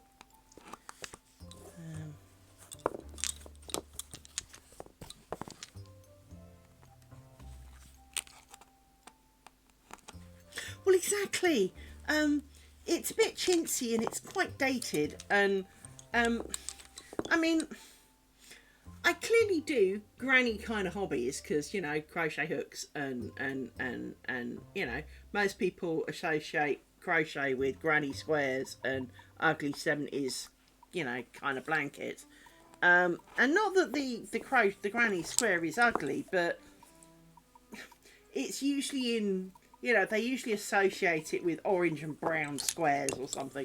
It generally has a 70s feel to it. And so, you know, I'm clearly not young and hip. But then I was never young and hip, so that's, you know, I was also on a losing argument for that.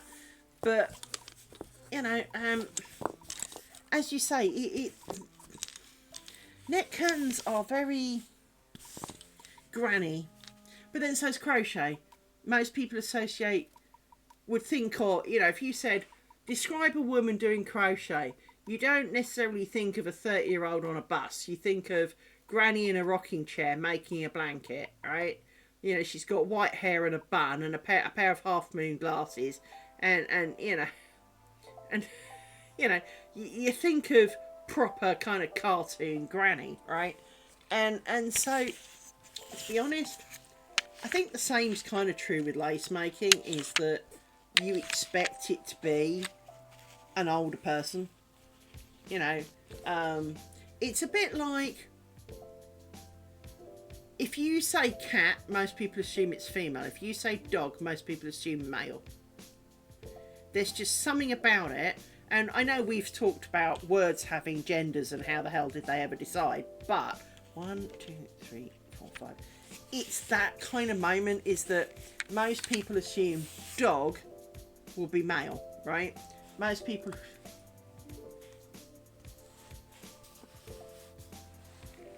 And... Well, you see, the answer to that is, have you not met Stephen West? Have you not met Sock Magician? Have you not... You know, these guys do awesome, phenomenal work, and they're male.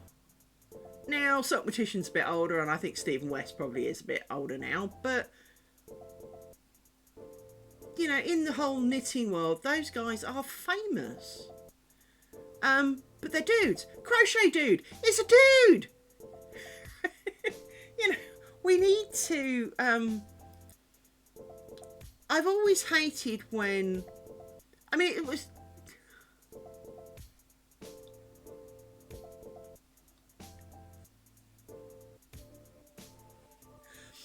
cats do that very well.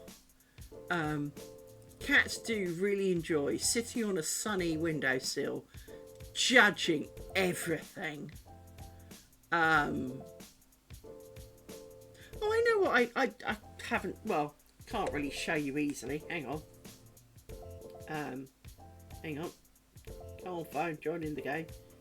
It's not going to be very good. It's a very boomer way of doing it. But I had a little deer in my garden, look. Look, there she is. Isn't she pretty? But yeah, I have... Rory is also a bit of the stare out the window and judge, right?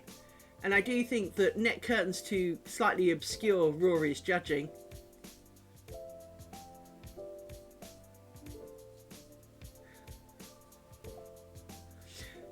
Well, Rory has always enjoyed staring out the window, right? It is something that... Now, the last couple of weeks, Rory has kind of somewhat more found his voice. He has started the barking. He actually barks. Whereas she whines and howls and roos, he actually barks. And he has barked at things. And the problem is I don't like to tell him off because, you know, I want him to feel comfortable to be able to be vocal. But at the same time, I don't need the noise. Can he bark? But like without sound, that'd be nice, thanks. But at the same time, you know, it's nice that, because I've always worried a bit about Rory and Amy in the sense that they had a very traumatic start. Obviously they lost their mother fairly young, but hopefully they don't really remember that. Although they were in a shelter and people were very much caring for them, I'm going to suggest that there were some things that went on, maybe in an animal-only environment, that made them very unhappy. And so I'm going to suggest that there was a bigger dog who picked on them, or tried to hump them, and especially him. Probably to assert their dominance, right? But when they got here, they had a horrendous journey over it. If I knew that that's what they were going to do, I would never have agreed to them coming here. In fact, to be honest, I would never have agreed to getting dogs from abroad if I'd known. But I'd already named them and fallen them in love before someone bothered to mention that they weren't in the country yet. So it was a little bit awkward. So they arrived having been permanently kept outside, having been in a van for more than 72 hours without being let out. And they were absolutely emotionally wrecked by that. And so when I got them, I couldn't really start training them because the last thing they needed was telling off. And even if you do the positive only reinforcement training, they needed to hear that basically everything they did was okay. And so although I didn't praise them for peeing in the hallway, I couldn't, you had to overlook it. You just had to quietly clean it up. And even then, it really upset them. But of course that tended to make them mess more because now they were upset. And they got into a bit of a spiral because, well, they didn't really understand me because where they came from, they didn't speak what I do. That although they'd had names for 3 months, like pretty much by the time they got here, I don't think someone had ever called them it, so they didn't know any of it. And I had to forgive them for everything. And they didn't like being left, fair enough, who does? But they also couldn't be put restrained in any way because it just grossly upset them and because they'd been traumatised by being in the crates. And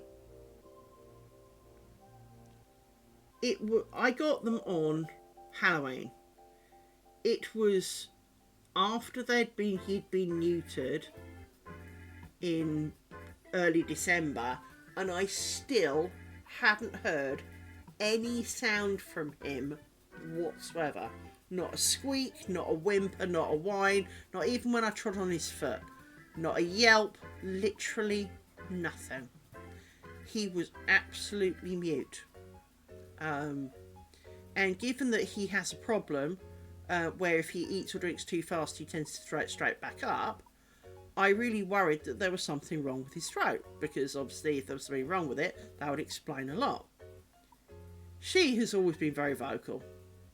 He has always been confident but afar, in the sense that Charlie was not that different, in that he was all mouth and no trousers, in that he'd be barking and growling at the big dog in the distance, but the moment it got anywhere near and he actually realised how big it was, he shut up and hid, because, well, he was a cowdy fluff, right? But Rory's not that kind. Rory just is quiet. And there's nothing wrong with that. He is a bit of a mummy's boy, that's fine, because, well, there's only me, so there's not a lot of choice. But he is quite quiet. But he still has moments where he wakes up and needs to kill whatever's there, and I think that's part of the throwback. But he's asleep right now, butter wouldn't melt kind of moment. But he's now finding his voice, and I want him to feel that he can contribute noise in our household, for it's his too. He is man of the house after all.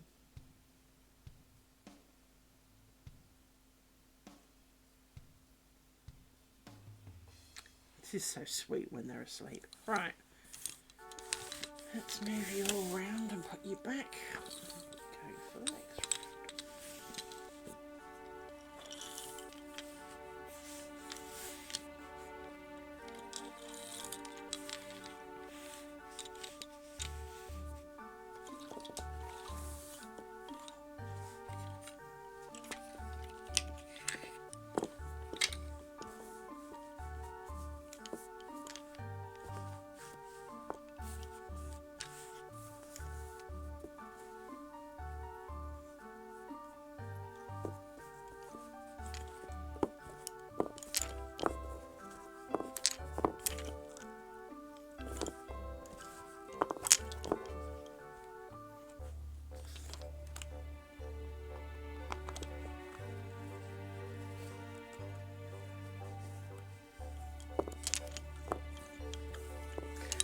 It is funny how pets do have such big personalities, and it's always people who are not pet people who are most surprised by it, because even a small animal, so obviously my two are reasonable sized dogs, but in some ways a smaller animal asserts itself even more. because, well, it has to. It's got you big fat lumbering loaves wandering round its property. It's clearly got to boss you even more. And it's, you know, the personalities that animals have are often huge. They are great personalities. And, you know, I wouldn't be without any of the animals that I've had. Mainly dogs, I need to point out. But, you know, I wouldn't be without any of them. I wouldn't have changed that time for the world. Because they bring you so many stories. You have so many memories of silly things they did. That make you laugh, make you cry, make you mortified with shame, and you know it's you know, whether it's one of Charlie's farts that made my eye, I swear, you know, I don't know how my eyes weren't bleeding. That fart was so bad. I mean, I've dropped a few in my time that were pretty spectacular, but damn, dog, that literally my eyes stang and watered for like 10 minutes because he farted. He also used to burp like a navvy. You know, like how blokes, well, kind of lads, for want of a better word, out on the beer, belch and like laugh about it. He could burp and outshine any one of those. He could do a beer burp so good. To the point, you could be upstairs at the front of the house, he'd be in the garden at the back of the house, downstairs obviously, with the door shut, and you would hear him. Yeah, he wasn't a big boy. I mean, Charlie was 24 kilos or so not dissimilar in size to these two, but he just had a bit more fluff, right? But he could be heard through closed doors upstairs, you know, with no windows open. It was a foghorn. It truly was quite spectacular. But again, you loved him for it. It was part of his character. Brown was an underdog, not in the sense of she you know, bowed down to everybody and you know, because she didn't. But she'd be under something. Wherever she was under something. She liked being under things. And in true dog form, if there was something more uncomfortable to lie on, she freaking was there. Door frames were a personal favourite. Apparently door frames make really good pillows when you're a dog. Personally, don't get it. To me, they're uncomfortable.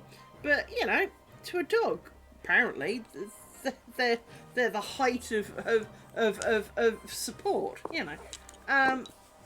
But Brown was the laziest bag of fur I ever met. I mean, Rory's pretty up there, but Brown truly was lazy.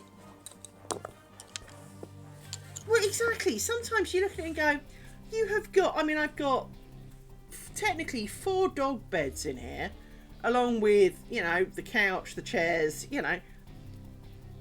But apparently, you know, lying on my foot is apparently better, you know, or the door frame, and you're kind of going, but there's so much better that you could be lying on, and you've chosen there, you know. I mean, I spent all this money getting you choices, and you know, you don't use it. Cheers, you know. But I don't know. But it is part of their personality. But Brown was the singly laziest dog I ever met. When you took her on a walk, she frankly didn't want to be there. She'd follow you around, but she didn't run off. She didn't play per se. She walked around with that kind of, do we have to? Are we really doing this again? And we used to joke that she'd tweet because she had to piss every 10 seconds. And it was literally 2 drops on that, 2 drops on that. It really was like the original Twitter where you only had like 128 characters. Tweet, tweet, tweet. But even at home, if I was in here, she'd find somewhere to lie that she could see me.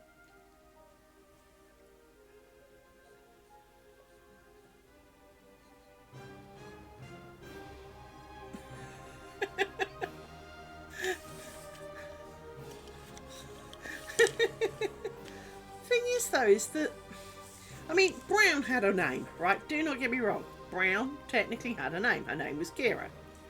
But she answered better to Brown. And she always did. And it was just so amusing that this dog literally, pretty much the only time she moved was when she couldn't see you anymore, and she would move the absolute bare essentials so that she could now see you. And if she got the hint that you were going to be going between two rooms, she'd just lie on the doorway, because that way she didn't have to move. She just literally, whatever you were doing, if you could just stay still, she would not have moved all day. You would have mistaken her for like a sculpture. She was very pretty, but the reason she lived to be as old as she did, she never damn well moved. Nothing could wear out when you're not moving, you know. I know there are moving parts, but nothing can break down if you haven't moved it. Bless her, she really was sweet. But, you know, towards the end, it was quite clear that her time was coming. But I think she hung on for Charlie. She and Charlie were the greatest of mates. She died, I think it was 2 weeks after Charlie. But she was kind of emotionally gone pretty much the day he went.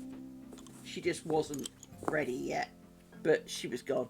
There was not, you know, pretty much when he didn't come home, she checked out. She was done.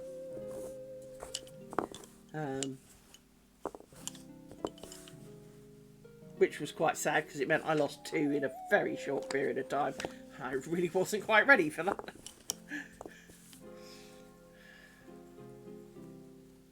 And then I found Fiona, or rather, her mother found me in Tesco's. And I ended up with a big fluffy dog.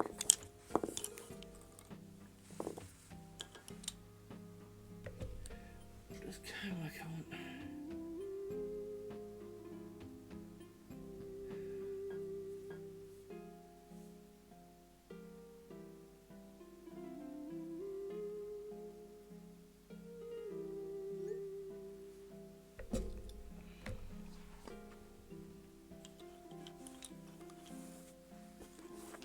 Done that.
seems to be the left ones that get longer. As I said before, it always seems to be left ones. It doesn't stop it being the right ones, but it is kind of like an 80-20 rule of it is the left one that got longer, you know?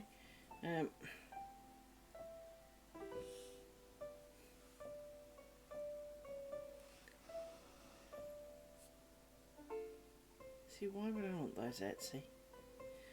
I do love it when it goes, Etsy, we've specially curated these things for you. And I look at it and it's like, so, one is a linen dress. I don't wear dresses. One is some kind of jewellery. Don't really wear jewellery. One is the weirdest looking light bulb ever known to man. One is some ugly art. Another one is random bits of black wood that they're declaring as wall art.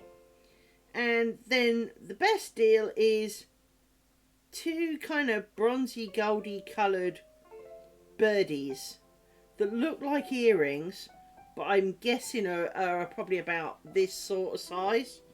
I'm not even sure what the hell they are. What are they? Does it say? No, they're earrings. I was right. How sad is that I guessed that they were earrings? Holy shit. These little birds, so for example, there they are. Right, these little birds, £19. £19 for a pair of earrings that I'd never wear, you know?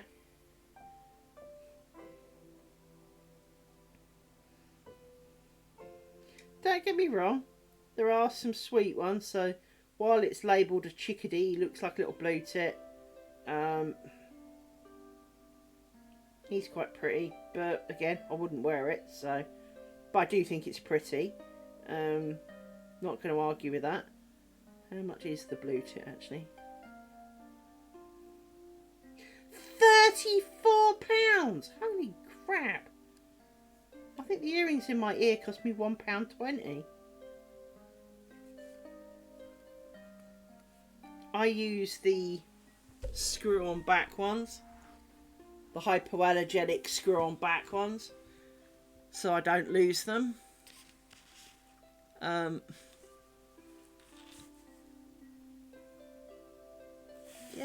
I'm sorry. You want me to pay how much for a pair of earrings? No. No, let's not be doing that. This feels wrong. It looks slightly wrong, and I'm sure it is wrong. It feels wrong. And I don't know quite what's wrong with it. It just feels wrong. Let me have a look at another one. Let's have a look at where this one comes out. I don't suppose it's any different. It just looks wrong.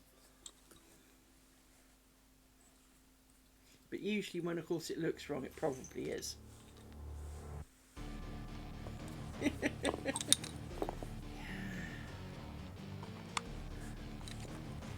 Oh, I tried, you may all have heard, I'm sure you've heard, that there's like, you know, big concerns going around about how great AI videos are now and how you can't tell them apart from real ones and all that kind of rot, right?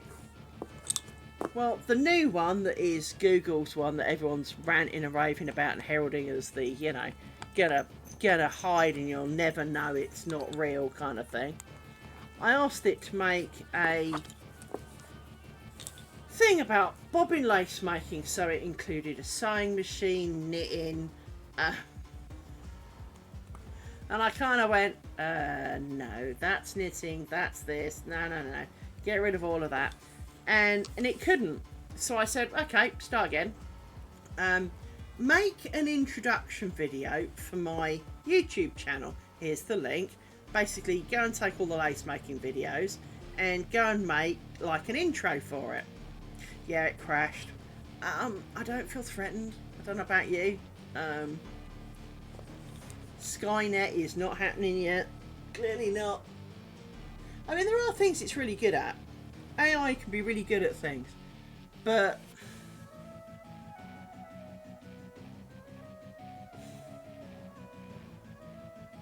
it's kind of weird to me that if you're not knowledgeable about the subject you're making it on, that it would be easy to make a poor video that would be laughed at in your industry, kind of thing.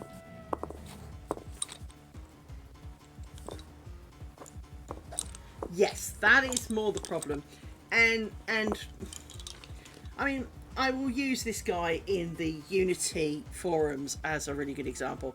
There is a guy, I think he's a guy, he might not be male, but I get the impression because, you know, being female, I am one of the more minorities there. And Unity is a 3D games engine for those who are not aware, right? So in the Unity forums, there is a guy who, his answer to everything is AI. And there was a big argument that he was the central part of a little while ago, because he wanted to take a picture of a boot and for it to turn it into a 3D model, and was mad because it wasn't doing it, because it wasn't doing the right kind of boot. And he, you know, and it was like, you know, it's not very boot-like, and I want, you know, I want a work boot, I want to, so, and he spent best part of 2 days bitching about this, right? And I am not a 3D artist. In fact, I am not an artist, as we have established on many occasions, right? But I drew a very clunky, almost like a Lego boot, right? And I drew that, made it 3D, and went, what, like that? And he went, exactly like that. I said, darling, I can't, you know, I'm really struggling to draw stick men. But that took me 10 minutes inside Unity using the tool provided by Unity for free. Well, yeah, but I wanted the AI to do it. Why? Why's AI got to do it? You know, AI is like being a manager. You are the manager of the AI. You should use the right tool at the right time, and AI can potentially, I'm sure, be the right answer. But at the same time, if you do not understand what it has done, if you do not know what that means, if you know, how are you going to judge whether it's done a good job or not? It's all right, Rory. It's all right.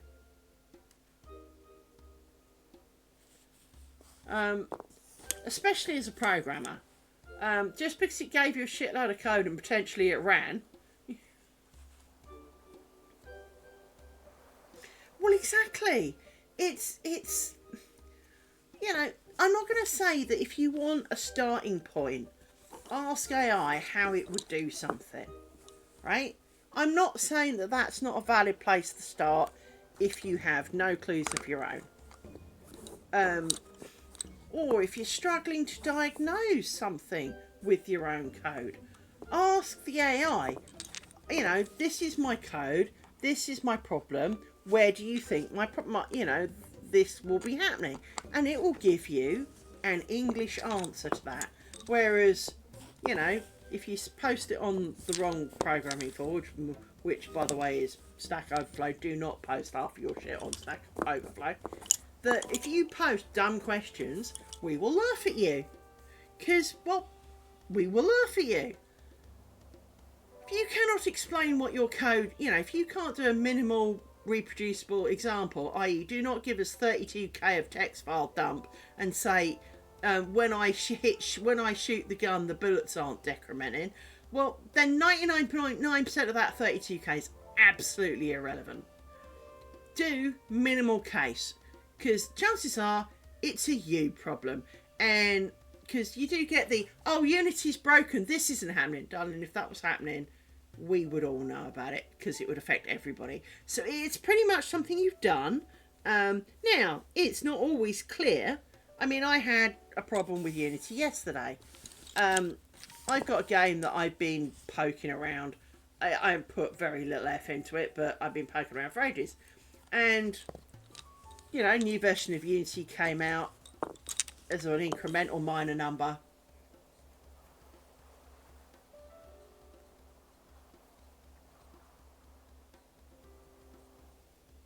Pretty much. And the same's kind of true on Reddit, to be honest. make a throwaway account, post a confident wrong answer. Everyone will now tell you how you're wrong, right? So pose your question, log on as someone else, answer your question with the thoughts that you've had on it. Everyone will now tell you how wrong you are, and you'll learn. But as you say, right, it is.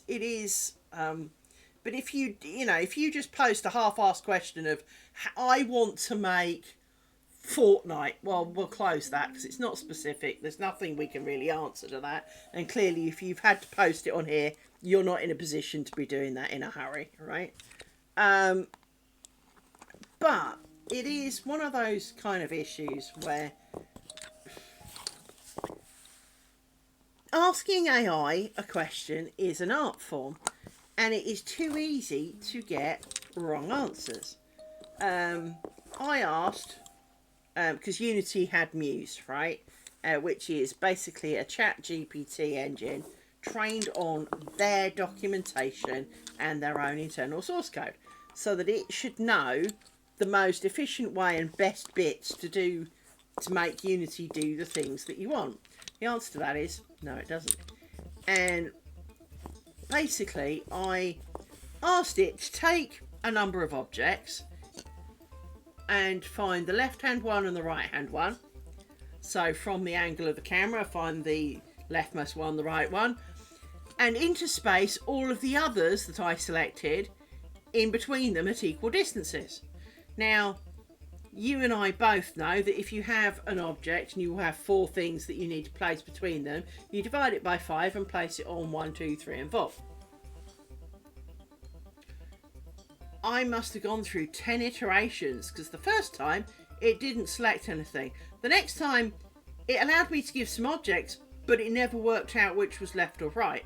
And even if I said, okay, ask me which is left and right, and take 2 objects and select for the other objects to go in between, it didn't do that. So having made it do that, well, it was calculating the angle of trajectory between points A and B that it needed to spread them along the line, and it was doing it in kind of a weird way, but it didn't actually move anything. It didn't do anything with the objects selected. It calculated where they should go, but didn't move them. And you're left sitting there going, now I know this because A, I can see, and B, it's not happening. But I must have spent 40 minutes asking it to do something that was really that simple. What's it going to do when I've got a complex one? There are things that it's good at, and there are things that it's shit at. And clearly, that is one of the things that it's shit at, you know. But that was quite a simple principle. I remember when I wanted to make a picture for this channel, I went to one of the art ones and said, I want a view into a room through an archway with a little kind of placard that says craft room on top of it. Inside, I want a weaving loom and some yarn and a dog. Well, I got a room. From it, you know, I had a view to a room from another room. Everything else it didn't do. That's not a weaving loom. That doesn't say craft room. That's not an archway. Where's the yarn? Oh, it's kind of went, my bad. And then got it worse. And you're like, oh, for fuck's sake. And it didn't matter how specific you were. I want a Glamacla standard loom on the floor. Yeah. I want it.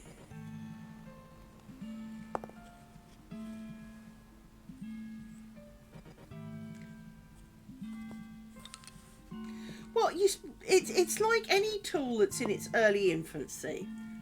It has some potential, and sometimes it can be helpful. But because the internet can be full of out-of-date information, people posting on Stack Overflow, here is some shitty code that doesn't do my job, but it didn't read it that way. It just sees a pile of shitty code to do that job and takes it as that it works. Because, well, I'm pretty sure that's where mine kind of died. Oh, look, ads. But yeah, Fusafi, it is one of those big problems that you find yourself sitting there going, you know, I don't feel threatened by AI in the programming world yet. If nothing else, because if I ask it a fairly simple task and it fucks it up, it's not going to do something complicated. Now, it's very useful for hey, what is the formula for working out the velocity to achieve a distance between A and B, so that B always makes it, the distance or whatever.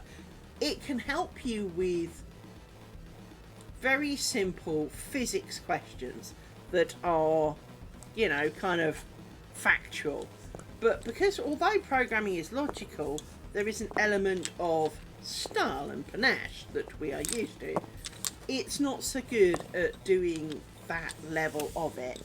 It can only really do what is the formula to ensure that an object travelling at this speed will make the distance. It can do that. How do I convert from, centigrade to Fahrenheit or whatever? It can do that. But when it becomes... Unity are just launching, if you go use Unity 6.2, they've got an AI and it's supposed to, you get a number of free credits to try it with. And, you're supposed to be able to go to it. I want a manager that will keep the score, put it in the top right hand corner, save it, load it. It doesn't actually work. Not really.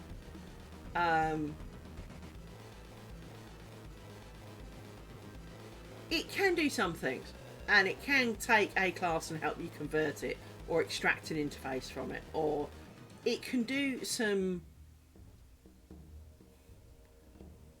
in that sense, it's quite context aware and it does do what it should. Copilot I found is quite reasonable, but what I found, for example, is if I type if and it's decided that it knows what I want to write, if I then hit delete because you're wrong,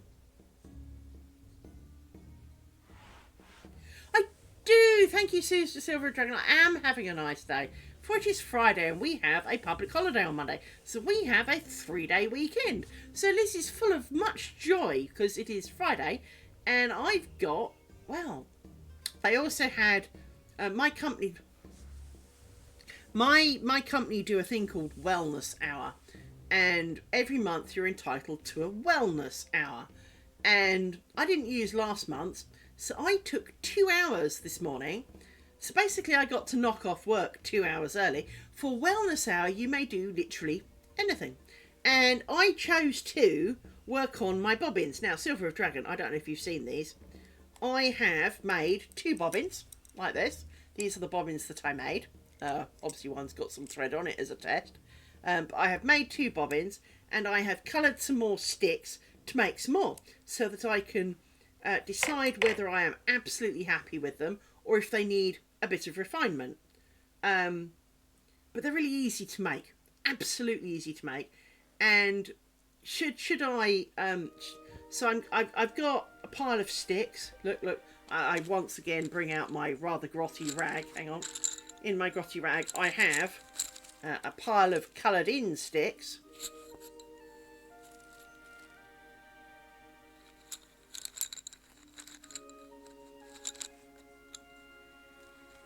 Wow, you've done a lot.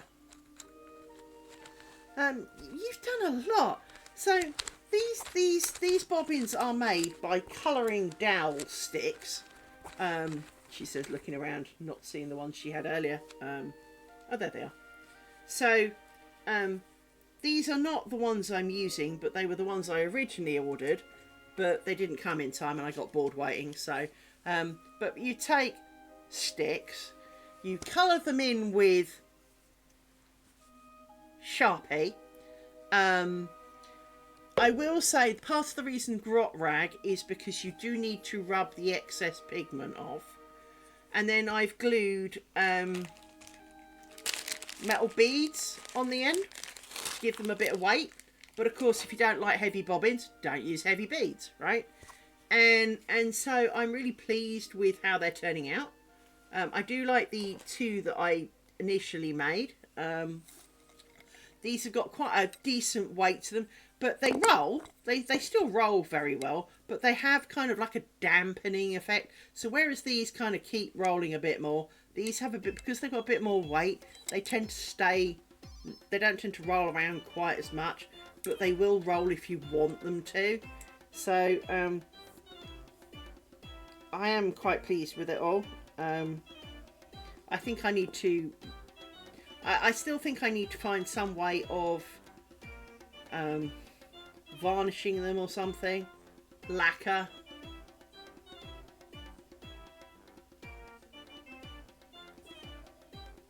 That sounds like nice. That sounds good. I like the idea of that. I like heavy bobbins. I've got a thing. I like them. Because I'm not a small, dainty little girl, I'm a big, fat, lumbering ogre, frankly. Hence, if you ever go and play Monsters and Memories and run into Liz Biscuits, 99.9% of my characters are ogres unless the class is not available in an ogre, and then I am begrudgingly something else. But frankly, if there's an ogre version of it, I will be an ogre. And that's fine. It's, you know, I'm not ashamed of being hefty. I have no problem with that. But being a not delicate, hefty kind of girl, extra thin flimsiness and frailness is not really in my remit. So some bobbins with some weight behind it are good. So my beads are metal, just to give them a bit of weight, and I really like how, I bought them all off Amazon because I'm a lazy cow, and I'm really pleased with my choices. I do like how they turned out and the weight that they are. If I fill up, if I pick this stick up, this stick with these bobbins is probably the same as 4 of my new bobbins that I'm making with beads on. Just to give you an idea, there is that much weight behind it. There is some good solidness to it. Even though they're made out of little kind of flimsy sticks that I'm sure would easily break given a chance. But they're not the bamboo ones. Do not do the bamboo ones. They split and do all sorts of nasty things. These are hardwood ones, and it took me quite a bit to chop them in half, because the ones I got, which are these ones, came in a long packet because I had to chop them all in half.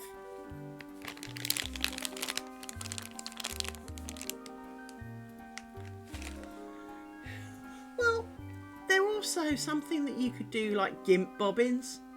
Make one-off gimp bobbins, decorate them, make special gimp bobbins. Fluce & V's been babysitting a 3D printer, and I'm incredibly jealous.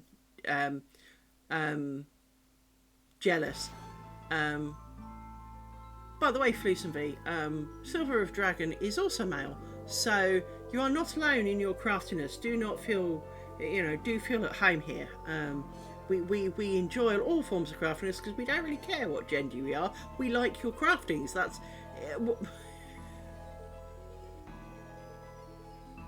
Oh, that's cool. I must admit, there is a piece of me that would love bone bobbins. It's a little bit macabre, but I do kind of like the idea of bone bobbins. I also kind of like the idea of bone tablets for tablet weaving. I feel that would be pretty authentic. But I also kind of like the idea of horn, or, kind of whether that's hoof horn kind of horn or horn. And obviously not like rhino horn, because that'd be fun.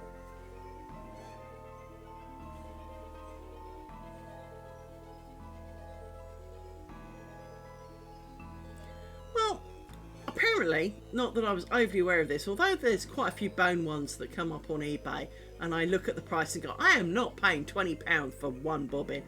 But there is a restriction of sale of bone in the UK, and I really doubt any of these bobbins have got the certificate required for transfer of ownership and all the rest of it, because they're little sticks, dude. But I really kind of like the idea of bone bobbins. I just have this because, you know, animal bones would have been a thing. And I don't know, I know that lots of people, you know, vegetarians especially, and it's not that I disagree with them, but if it's already dead, if you've already made use of every little bit, surely using the bones as well is a good thing. You know, I don't like unnecessary killing of anything, animals or otherwise. But if my cow is, you know, if the cow is now deceased and we all have the good grace to eat all the parts of it, use the skin for leather, and then make things out of the bones, surely we are doing the biggest service that we can by using each and every part and at least making the death worth it. Whereas if you kill a rhino just to take its horn, you're an arse, right? Or an elephant for its tusks. You know, we do not need to be doing that. That, you know, that's just wrong, and it's unnecessary because you don't need to kill them to do it. I know that the vegans especially have a problem with spinning wool because they feel that it's cruel. Well, unfortunately, most modern sheep have been bred to require to be shorn. In which case, well, why not make use of the stuff you cut off? I mean, it has to be cut off, so using it really is not wrong if you can use it.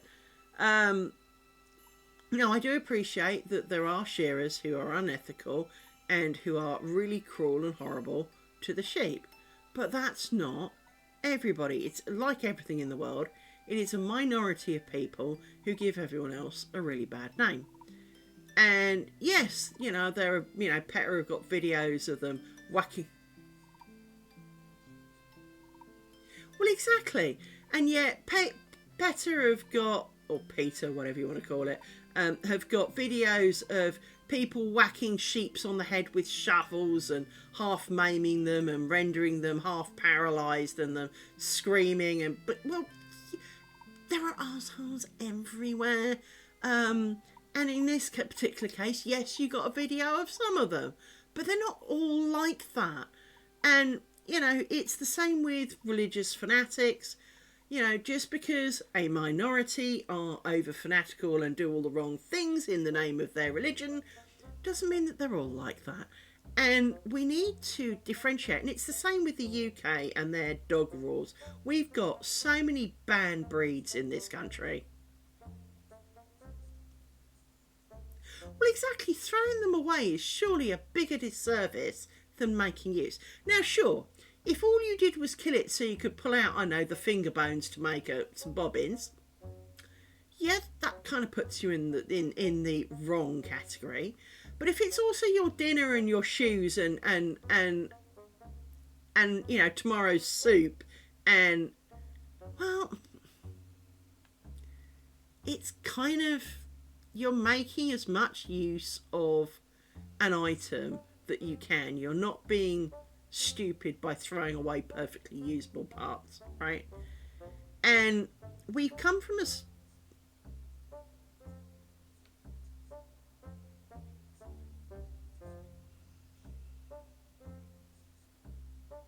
There's a guy who lives not far from here who has alpacas. In fact, I know of an alpaca farm just down the road.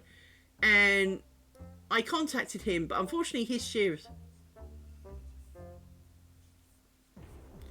Well, again, I mean, one of the biggest problems that with commercially produced yarn, and there's been a big thing in the UK about that, is that the farmers are paid barely anything. So they have to shear, as we've discussed, they have to shear anyway, right? But they then have to transport it. They then have to do this. They then have to do that. So, but... Well, exactly. I would much rather that, you know, whether it's sheep or cows or whatever, right? Now, I'm not going to pretend that some of the ways we do some aspects of it couldn't be done better. So much as getting milk from a cow, cows do naturally produce milk. But what they generally do is, of course, make them have calves, which they take away, and then take the what would have been nursing mother and keep her producing milk by milking them, so stimulating the body to believe that the calf is getting it when she hasn't got a calf. So that is kind of cruel because, well, they do take the calves away. They then fatten them up and sell them off as hamburgers, right? I'm under no illusion for that. Especially as someone who likes cheese. So I'm not saying that that's not, you know, really a little bit off colour for things. You know, that could be done better. But if you have a local farmer who has, you know, a small herd of sheep, cows, and a few sheep and a bunch of chickens, and, you know, he's a small holder, for want of a better word, chances are he does not take away the calves. Chances are he lets them nurse the calves till they're able to eat grass and, you know, basically the equivalent of starts on solid food like a baby. But he encourages them then by milking them to continue to produce milk. And there are some cattle that are very, very good at it, which is why if you've ever seen them walking down the street, I say the street, obviously probably not the street, but a lane. If you see cows walking to be milked, some of them barely can walk. Their udders are so full. You have to milk them or it's cruel, because they get so full of milk that they can't really walk anymore. And then, of course, they can get infections and problems from not being milked. So there are swings and roundabouts to all of it. And, you know, I'm not saying that there shouldn't be more regulations in some aspects. So, you know, such as the shearing. If you are aware that the shearing people that you use are that bad, A, find some new ones. B, report them. You know, and get the practices sorted out. And so it is that kind of thing, is that it's not that the principle is wrong, it's that there are those who do the work badly. And bad workers exist in every category of everything the world over. There are lazy people charging good money for poor service, and, you know, there are lots of videos generally on YouTube, frankly, that show an awful lot of them, because it will be, you know, nannies who slap 7 buckets of crap out the children. It will, or babysitters, or, you know, childminders, or, you know, doggy daycare where they frankly kick the animal from one end of the room to the other. You know, you can find bad wherever you go, right?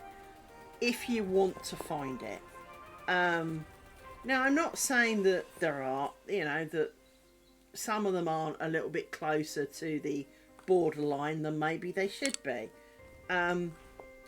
But that's where, you know, the buyer's responsibility for a service has to be that you've done your research, that you keep an eye on what they do, that you know, that you don't just kind of blindly accept everything they've said.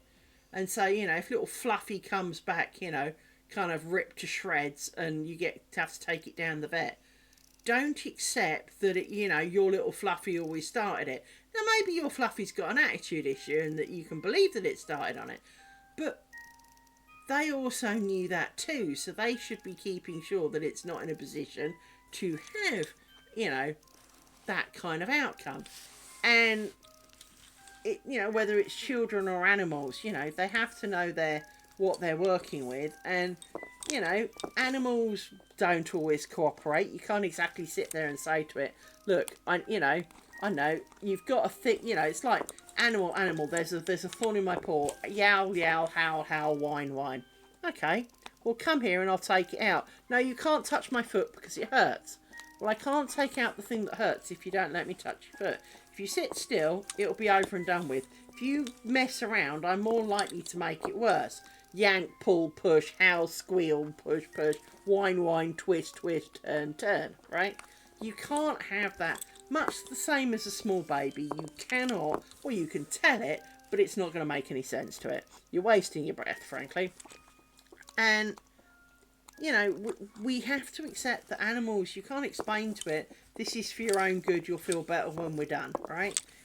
Because, well, you can, it's just ineffective. It's not a good use of your time. And it's, as I say, I've seen the PETA videos of how some of the sheep that they have on video have been shorn. But it doesn't mean that that's every sheep. It doesn't mean that that's every shearer. And, you know, I do appreciate that, yeah, sure, those people in the video won't be the only ones. But then our prisons are full of people who didn't follow the rules. But it doesn't mean we're all mass murderers. It doesn't mean that we're all kiddie fiddlers, or we're all rapists, or we're all arsonists and druggies and drunks and dangerous drivers, because we're not.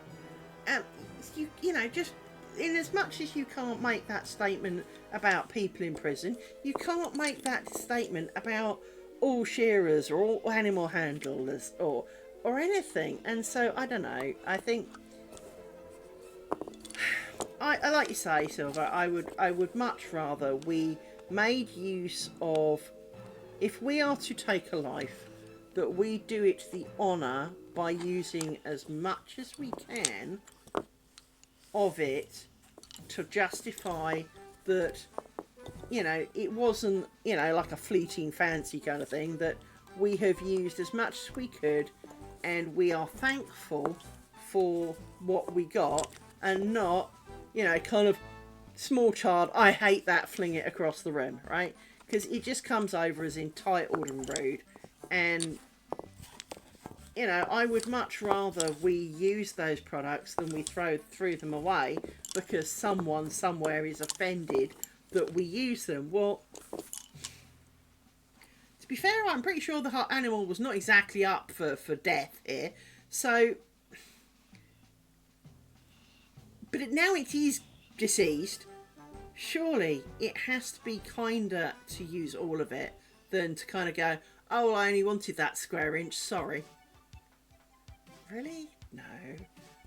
I definitely think... So I'm kind of sad that we don't still use all the parts for things, so that, you know, people can't make bone items anymore. Or at least not here in the UK. You know, it's kind of illegal, and I think that's wrong. I think that they should be sensibly sourced. So, you know, you make the deal with the local abattoir and the butcher to say, when you're done with those bones, I want them because I need to make crap from them. And, you know, it's the, why are you being awkward? So, yeah, I do think that there are ways of, you know, everyone gets a good chunk of what they want and everyone can be happy, you know.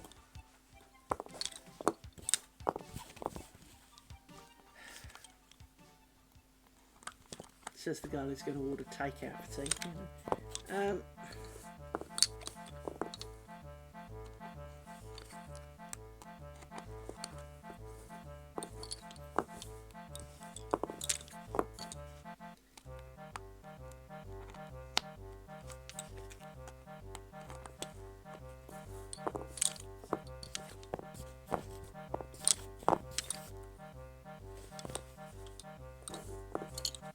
That's why I don't like hunters. Hunters who just kill stuff because they wanted to kill stuff. Yeah, that's not a thing. At least have the decency to use what you've killed. At least have that, you know, decency that you didn't just do it for a laugh. I mean, we all know that cats tend to kill mice and things and leave them on their owners' beds, and, you know, they're not overly impressed by it. But as a, you know, if most animals that killed something would eat it, well then, you know, that's kind of fair. At least it was dinner, you know.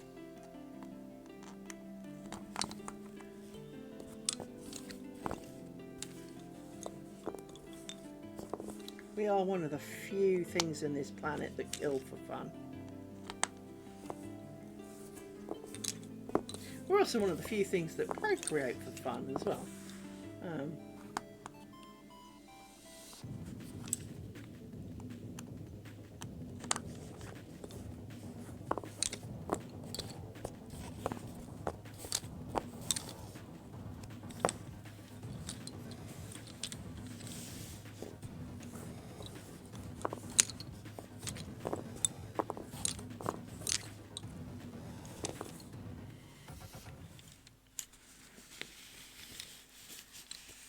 Time for a stick. 1, 2, 3, 4, 5, 6. Let's put you on a stick. Stick, stick, stick, stick, stick, stick, stick, stick, stick, stick, stick.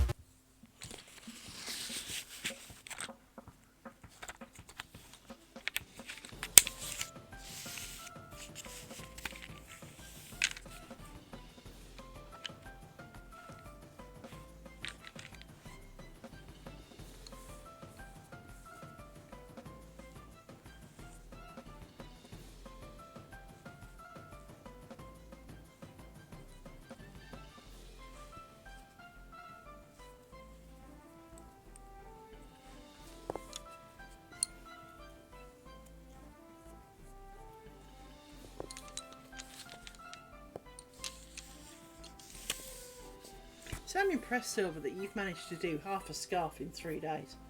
Holy crap, man. That's motoring, that is. It's really fast.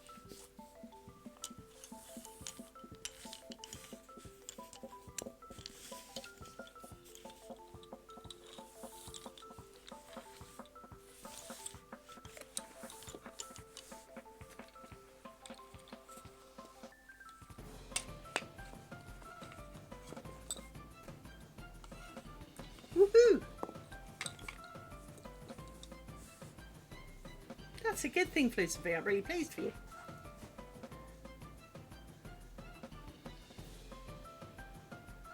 Well, one advantages of net shirts, of course, is that, well, they're 99.9% whole.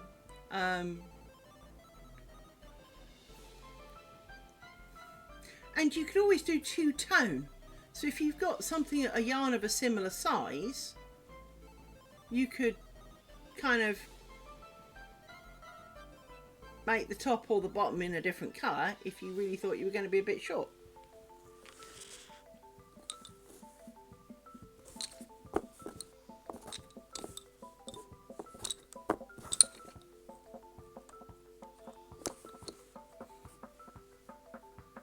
I imagine you probably would. As I say, considering it's 99% whole, it should work up fairly quickly.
It's right, co-worker's friend has had a stroke, and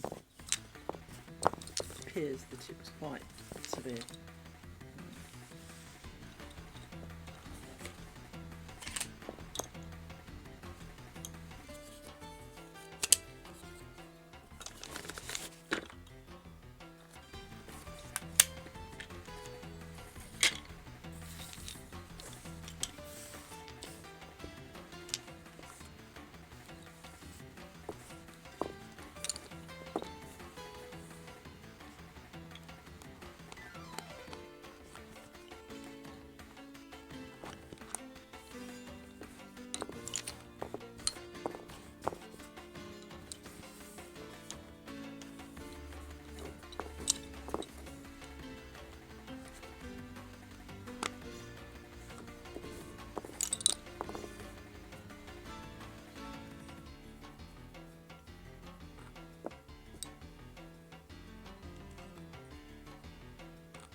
You look a little bit busy for a stick, so let's quickly count.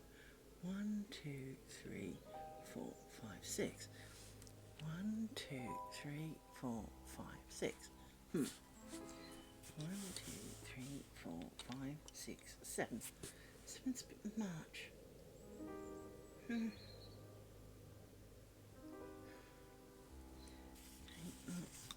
You look slightly baggier, so hang on.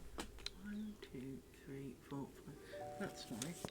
You get a pair out of here into you to make you 6. And then you can have a pair to make you 6. And that leaves 6 for this stick. Everybody's got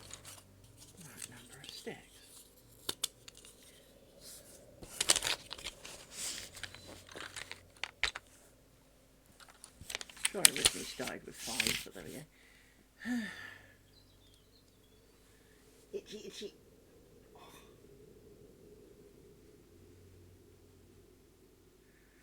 What's the weather going to be like? Feels like it's getting ready for a thunderstorm. Weather.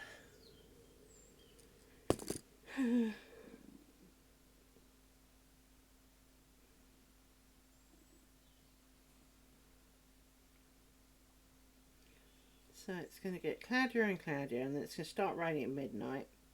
Rain basically all night. Be miserable, cloudy tomorrow. Rain again Saturday night while I'm streaming. The sun will vaguely come out Sunday daytime.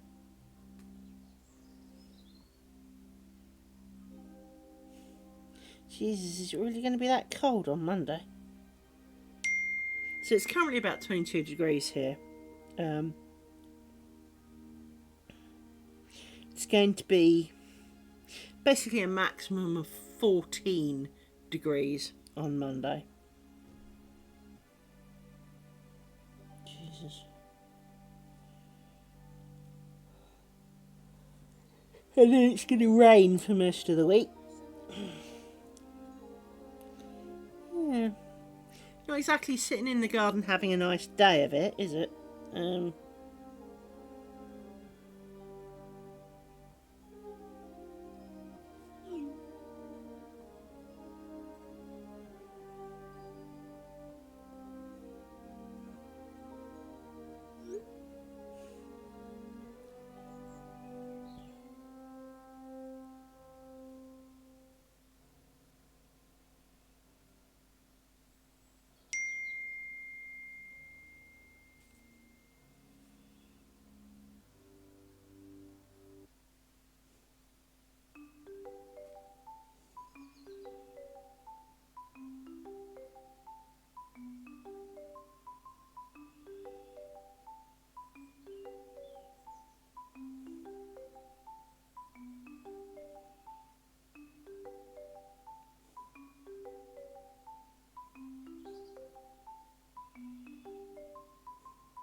So I'm just working out.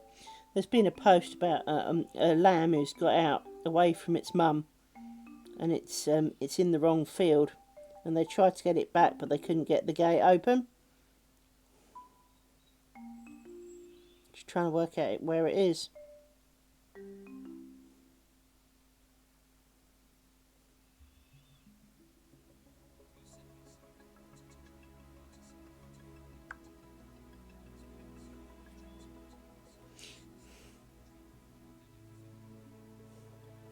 Yeah, it does seem to be a very common feeling. I mean, we always joke as British people that bank holiday weekend it's going to rain, because somehow it always seems to rain. It just, you know.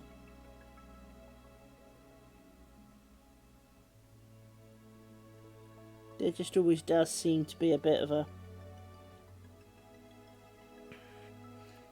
higher chance of rain on a bank holiday morning. And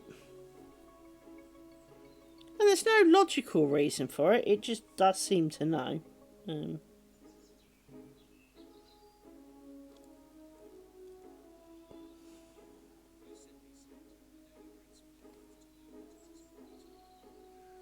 Pretty much. And when it's not raining, we're bitching about how hot and horrible it is. Yeah, I know. There is a reason it's called England's green and pleasant lands. It's not green for grass, you know. It's mould. Okay, it's mould.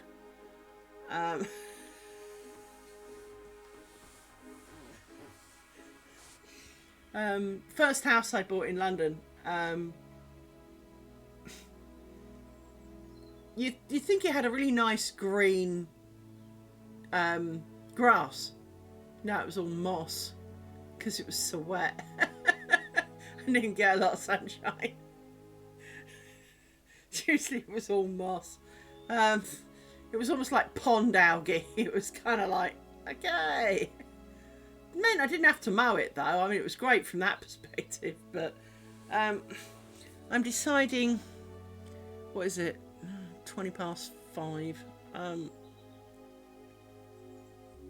Once again, I feel I achieved very little today. And it does frustrate me on days like today when I look back at what I've done. And that looks really wrong, but I'm pretty sure it's not. Pretty sure that's just kind of the way it goes. Yeah, I'm pretty sure it's alright. Because you see, if I then do this bit, I've got to have done that cloth bit and then do this bit, and then I can sew off those. But I think I'll do that tomorrow. I've got a 3-day weekend after all. I think I'll do that tomorrow, and maybe some of that, because the ground stuff does tend to go pretty fast, which we'll leave that for Sunday and be about right. And then on Monday we can do some strip and try and pick some options and generally just kind of mooch. Oh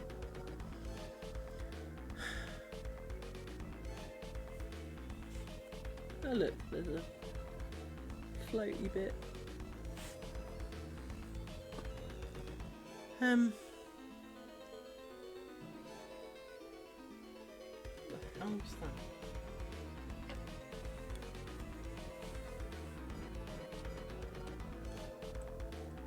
I think it's just a slightly less controlled edge.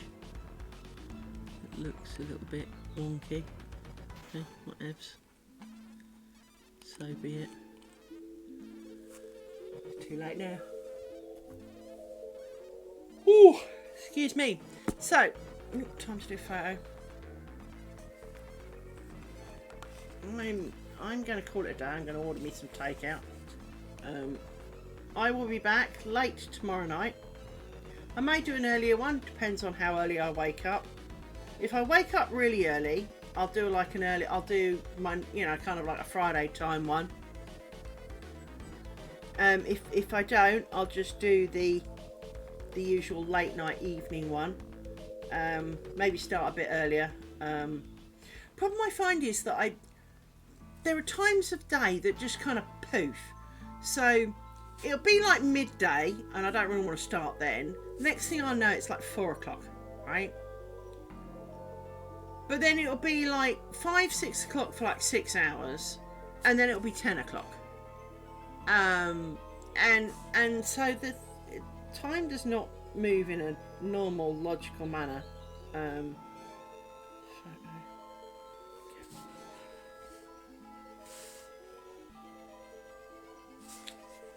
Fingerprints all over my camera again. Oh, there we go. So yes, I should be back either kind of 2 o'clock-ish, because as you know, my timings are not exact, tomorrow, or my scheduled late night kind of 10 o'clock-ish in the evening one. And then obviously Sunday will be a normal kind of afternoon one. And Monday can be an earlier one than my normal Monday, because of course it's bank holiday. But it depends. Again, if I'm up later or I just get distracted in what I'm doing, I might look down and go, oh shit, it's because I've set alarms on my phone so that I don't forget.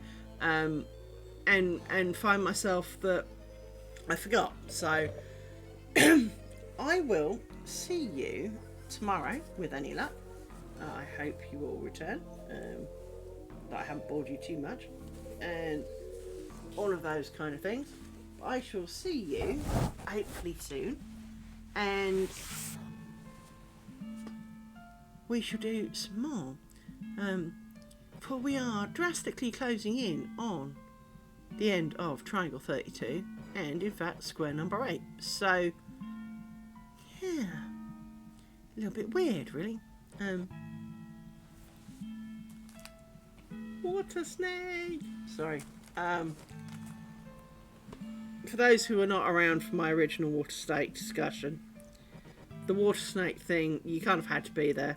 But it's a childhood, I won't say trauma because that's too strong a word, but a childhood issue that I had was I always wanted one, and the moment I got one, it had to be taken away because of a manufacturing issue that meant that they were filled with contaminated water.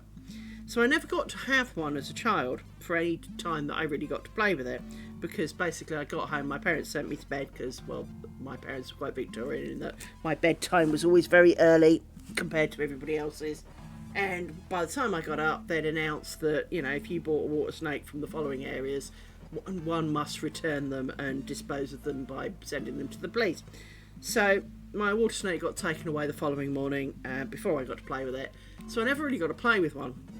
So I have this utter fascination, and I've got 4 of them. I've got a white one, a blue one, a yellow one, and this pink one. And yes, they do look like that, and yes, unfortunately, yeah. But I just always had this want, and I find it quite soothing. Although, of course, like all water snakes, they do exactly what they're supposed to, which is you grip them and they run away. You have to kind of be firm and confident with them, otherwise they leap all over the place. But yeah, I feel a need to do that. I also need to at some point fix this, because these, as you can see, these are not exactly well sucked down. They're rather cheaply made. I quite like the idea, so I sewed on the little heart with a purple bit for the last one I used. I'm going to use probably a different colour for this one because, well, why not? I could go all in and properly replace the heart with, you know, by sewing over it with beige, because I've got plenty of beige. It's only over there. I mean, it's like 1.5 meters away from me. But yes, I shall see you tomorrow. I hope you've enjoyed the mayhem of the day. I shall continue making bobbins and strips and stuff off steam a little bit, and see you tomorrow. Have fun, everybody. Have a good evening wherever you are, and if this is the end of your day, I hope you have a good sleep. If this is earlier in your day, I hope you have a nice day, and we shall meet again. Bye bye.